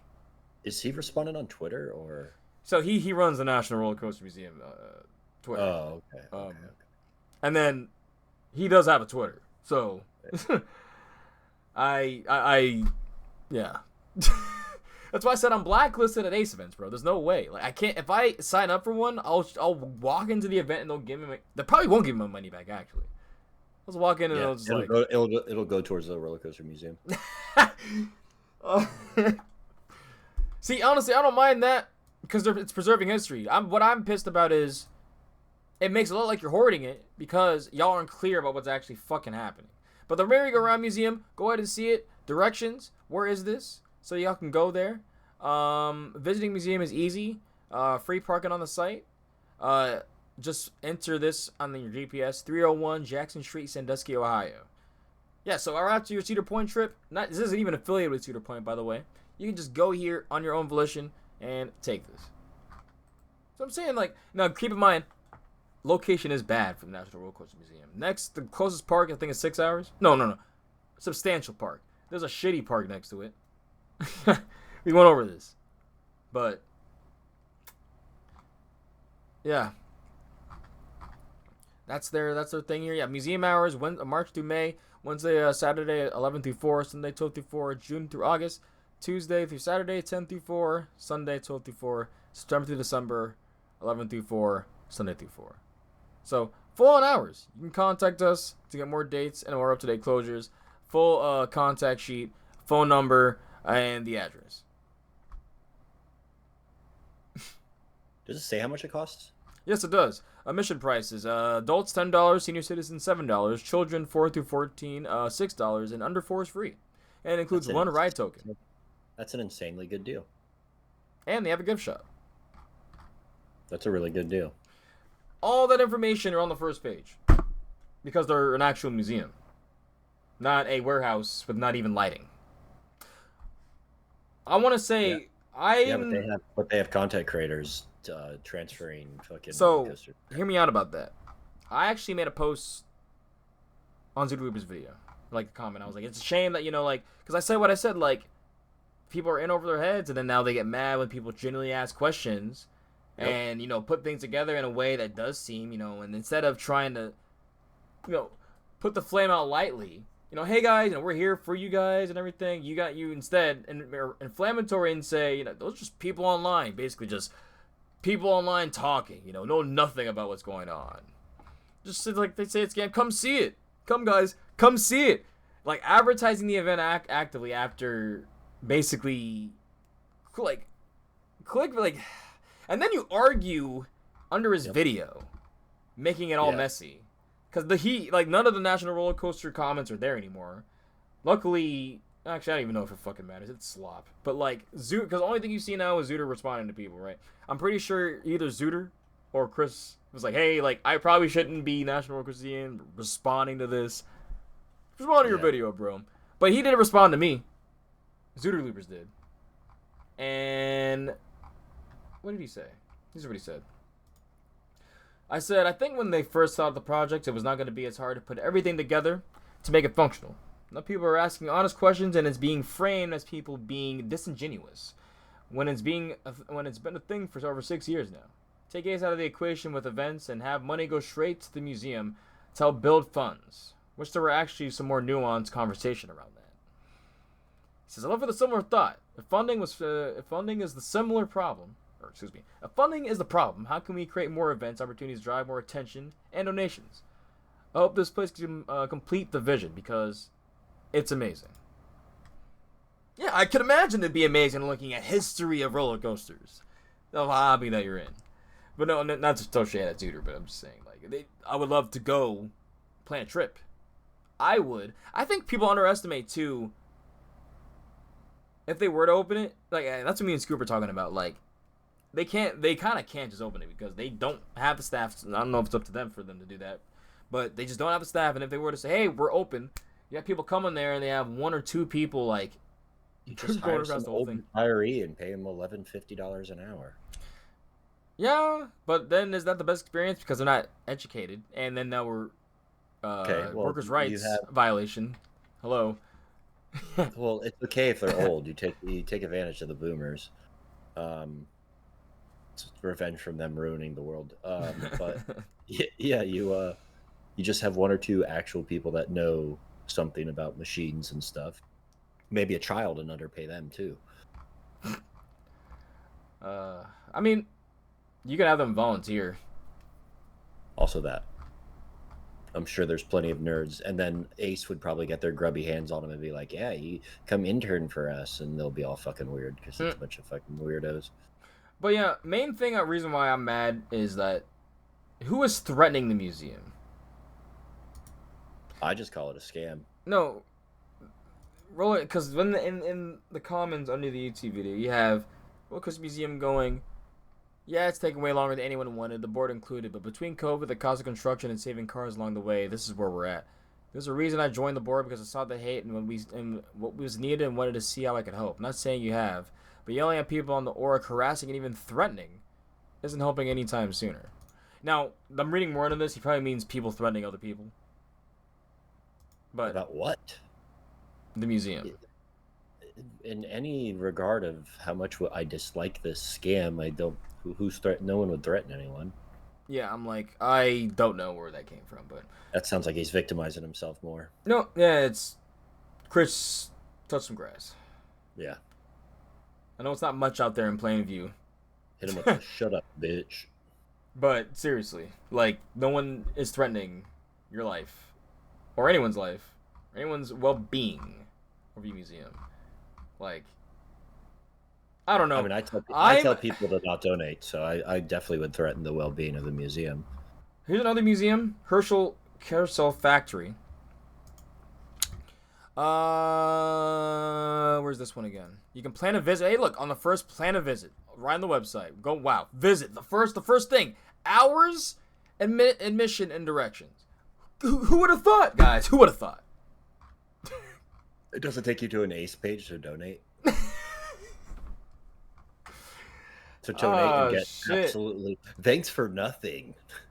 Like, the main reason I wanted to throw this out, because this is the main point. I think this is the strongest point I have made as an argument against the National Roller Coaster Museum. But to be honest, I can't think of anything else, because these are borderline more niche. Sure, they like, and then the argument, I did have with Scoop, but that's why I wish Scoop were here, because we really were having a good discussion about it. Great, we inevitably did agree. It's one of those fucking simps, right? Is he he doesn't understand how it's not disingenuous? What are you talking about? No, he does understand. Like, okay. But he was saying that, like, people, it's not as I do agree, I doubt they're scamming. Like, what money or anything are they really making? Like, I doubt they're getting donations or anything to the point where it's, like, actually actively funding anyone's life or anything. Like, I really think it's just to get the trains in there. But they don't realize that they need something else. Like, if you need to get those permits, you need to get lighting, you need to get an actual exhibits going around. You need more than just donations for, like, the trains. Like, that's what we're trying to say. Like, start building more of the revenue in other ways. Take ACE out of it, too, to where they're not cutting into the museum as well for those events. Like, you can take a field trip to this fucking Herschel Carousel Museum, by the way. Sorry, I didn't mean to say it like I'm mad at them. I'm just, like, I'm mad at the situation. Like, I can take a field trip here. I can have a homeschool class. I can take a field trip here. Yeah, look how fun that looks. You have school kids here, bro. At Herschel, we have a foundation for students in STEM, science, art, and history. 1 carousel ride and STEM workshop. 1 free chaperone for every 10 students. So, and $8 per student. Like, they want you to come here. Group tours, Kittyland. There's also a small little area they can go into. Kittyland, the add-on exhibit will cost $6 per child. Kittyland testing park add-on exhibit is open. That's cute. You can ride rides there. Can you ride a roller coaster at the National? Oh wait, it's not a museum. Just kidding. Or is it open? So let's tell their hours, guys. How about that? Museum hours. Museum is now open for 2025 season. Good job, guys. Good job. Hey, where is this? I'm about to tell you. Guys. For any questions, call 716-693-1885 or email info@carouselmuseum.org. Let me tell you where this is. Directions, New York. 180 Thompson Street, North Towanda. So it's like New York, I'm pretty sure. Yeah, Hudson River's right there, yeah.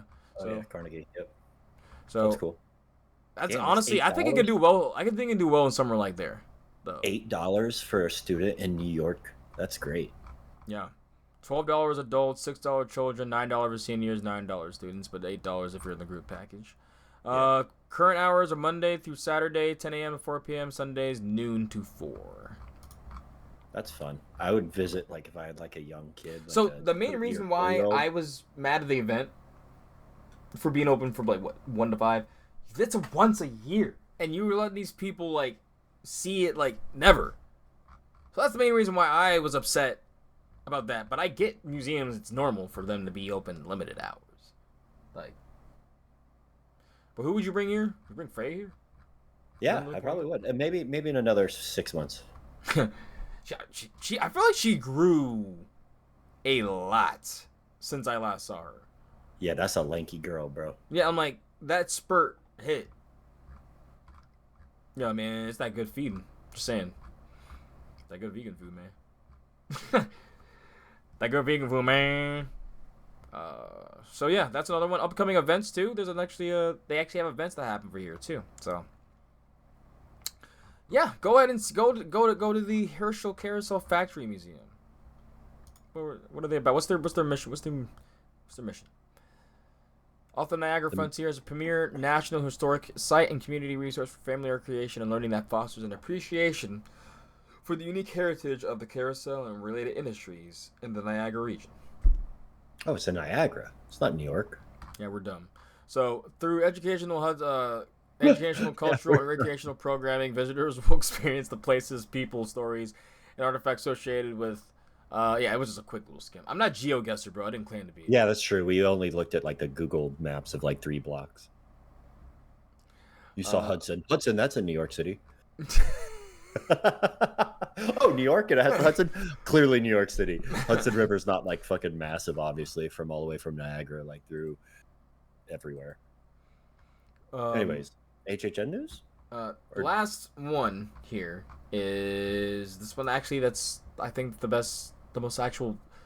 Oh, he's still on his museum kick. I love it. This is the best correlation to the actual National Roller Coaster Museum because they have more than just roller coasters. They have flat ride cars and carousels and all that stuff. So, located in Cumberland County is an American amusement park museum in Newell, Pennsylvania. It's become one of the most unique amusement park collections in the country. It all started in 2006 when our local park, Williams Grove, shut down and began collecting many of the park's old rides. We are enthralled with the history that came with these items and their connections to people growing with them. We continue traveling to amusement parks across the country and working with them to save pieces that would otherwise be forgotten with time. It's a project we have been dedicated for more than 20 years now, and we don't do it for the fame or money. We do it because we truly care about the history these parks offer. We will continue to save these items and restore them if needed and share them with fans on social media and our visitors. They're open for tours. They should have got King Dakar. They should have got caught, 100%. We are a privately owned museum in rural Cumberland County, just outside of Newell, Pennsylvania. We do private tours generally on weekday evenings when we are available at no cost. Crazy. Whoa. For questions or planning, and see, apparently, I'm just throwing it out here because they want to keep it all shush. Apparently, the National Roller Coaster Museum does do that. But how do you contact them? How do you get to email them? Where's their phone number? Oh, wait. You can't do that. They only let you know specifically if they message you. Because they like you. They need an actively shit post. Because you're an influencer that will sell your soul for a 6-day-long YouTube series. So, yeah, I'm sorry. I'm not going to throw away my thoughts about how the whole thing is running just because I want to go there myself. In fact, that's selfish because then I'm seeing it and no one else is seeing it still. So, yeah, fuck that noise. See, Shockwave is here, like the sign for it. They have Hershey Park's old rafts, stuff like that. And so, wait, where's the, I'm trying to get the, maybe they don't have the address because they'll give it to you when you go, but yeah, you can contact them. It's an easy form and all that. Shows them repainting and refurbishing everything too. That's pretty cool. Working on that. Where was that raft at Hershey Park? Canyon River Rapids boat. I think it was. Maybe it's just a boat. But okay, HHN. Okay. To wrap it up, y'all. You think it's a scam, but I think it's people over the heads that don't realize how to do this better and are kind of scratching their ass on the whole situation, and it's pissing people off. And then they're also getting, for some reason, in their own feelings because they think, oh, we're not stealing history, when it's like, no, that's how we feel. You should make it easier access, and that will help out your museum as well. We brought up quite a few examples as to museums that clearly are open or have hours and then ways to bring people in pretty niche areas. Sandusky, granted, Cedar Point, people go there for that, but that is not a place you would see people go to. Neville, Pennsylvania. Okay, stuff off of that, I don't know. All these places aren't necessarily near a hot spot. So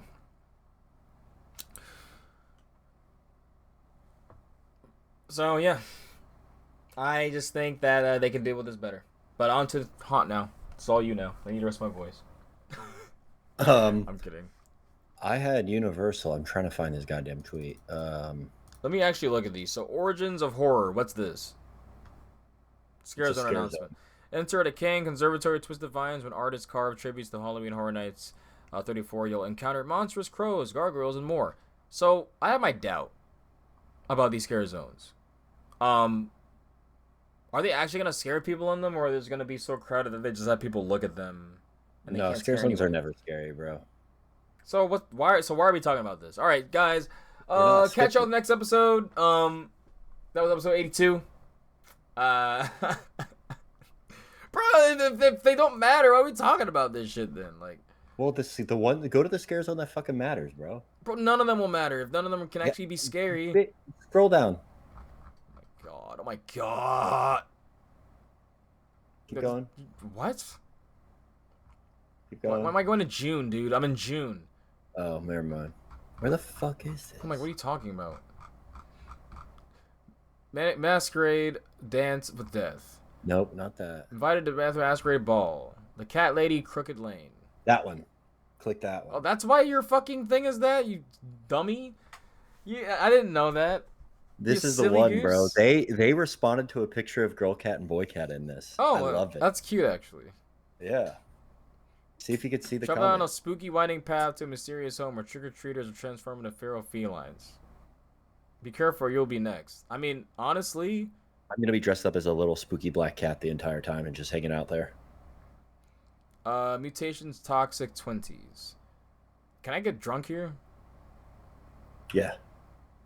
In the 1920s neighborhood, a BuzzCon truck with radioactive cargo crushes a Mobster Gateway car, sending the city into toxic pandemonium. Mel's Divin' is back. Club Horror. Zombie car hops? What? You can actually get car hop from a zombie? How does that Yeah, work? that's one of the. This is okay. So that's the news: is that they have 6 scare zones instead of the reduced number this year. So, yeah, Mel's is gonna have their own. They're obviously doing a lot more like throughout the park. There's supposed to be more actors. Dude, I don't know how that's gonna work when it's already like shoulder to shoulder in that park. Nah, it's fine. That's not. It really isn't. Like, they honestly should try to expand into islands in some way. Even though I said against that another time, but like, it's might be essential. Like, this stuff is like, it's so packed. Yeah, I said okay. So I responded on Twitter. I said with a picture of them. I said, "We meow are meow so meow excited," and they said they're plotting with the little demon emoji. I like them. Oh, how cute! They retweeted or responded to my cats. I mean, if I could somehow get people to send cats, I mean, I could probably do that now. To be honest, probably go on all the social, be like, guys, send us cats. And people will send Dude, us. your cat pic was very cute. They're so perfect. I don't know why. Because that's just the way kitties are, man. Okay, so I'm excited for Ravine Flyer. Can we talk about the trip? I'm excited. For a little bit. I'm hungry. Yeah, And I do need. no, sleep. yeah. No, I know. But, yeah.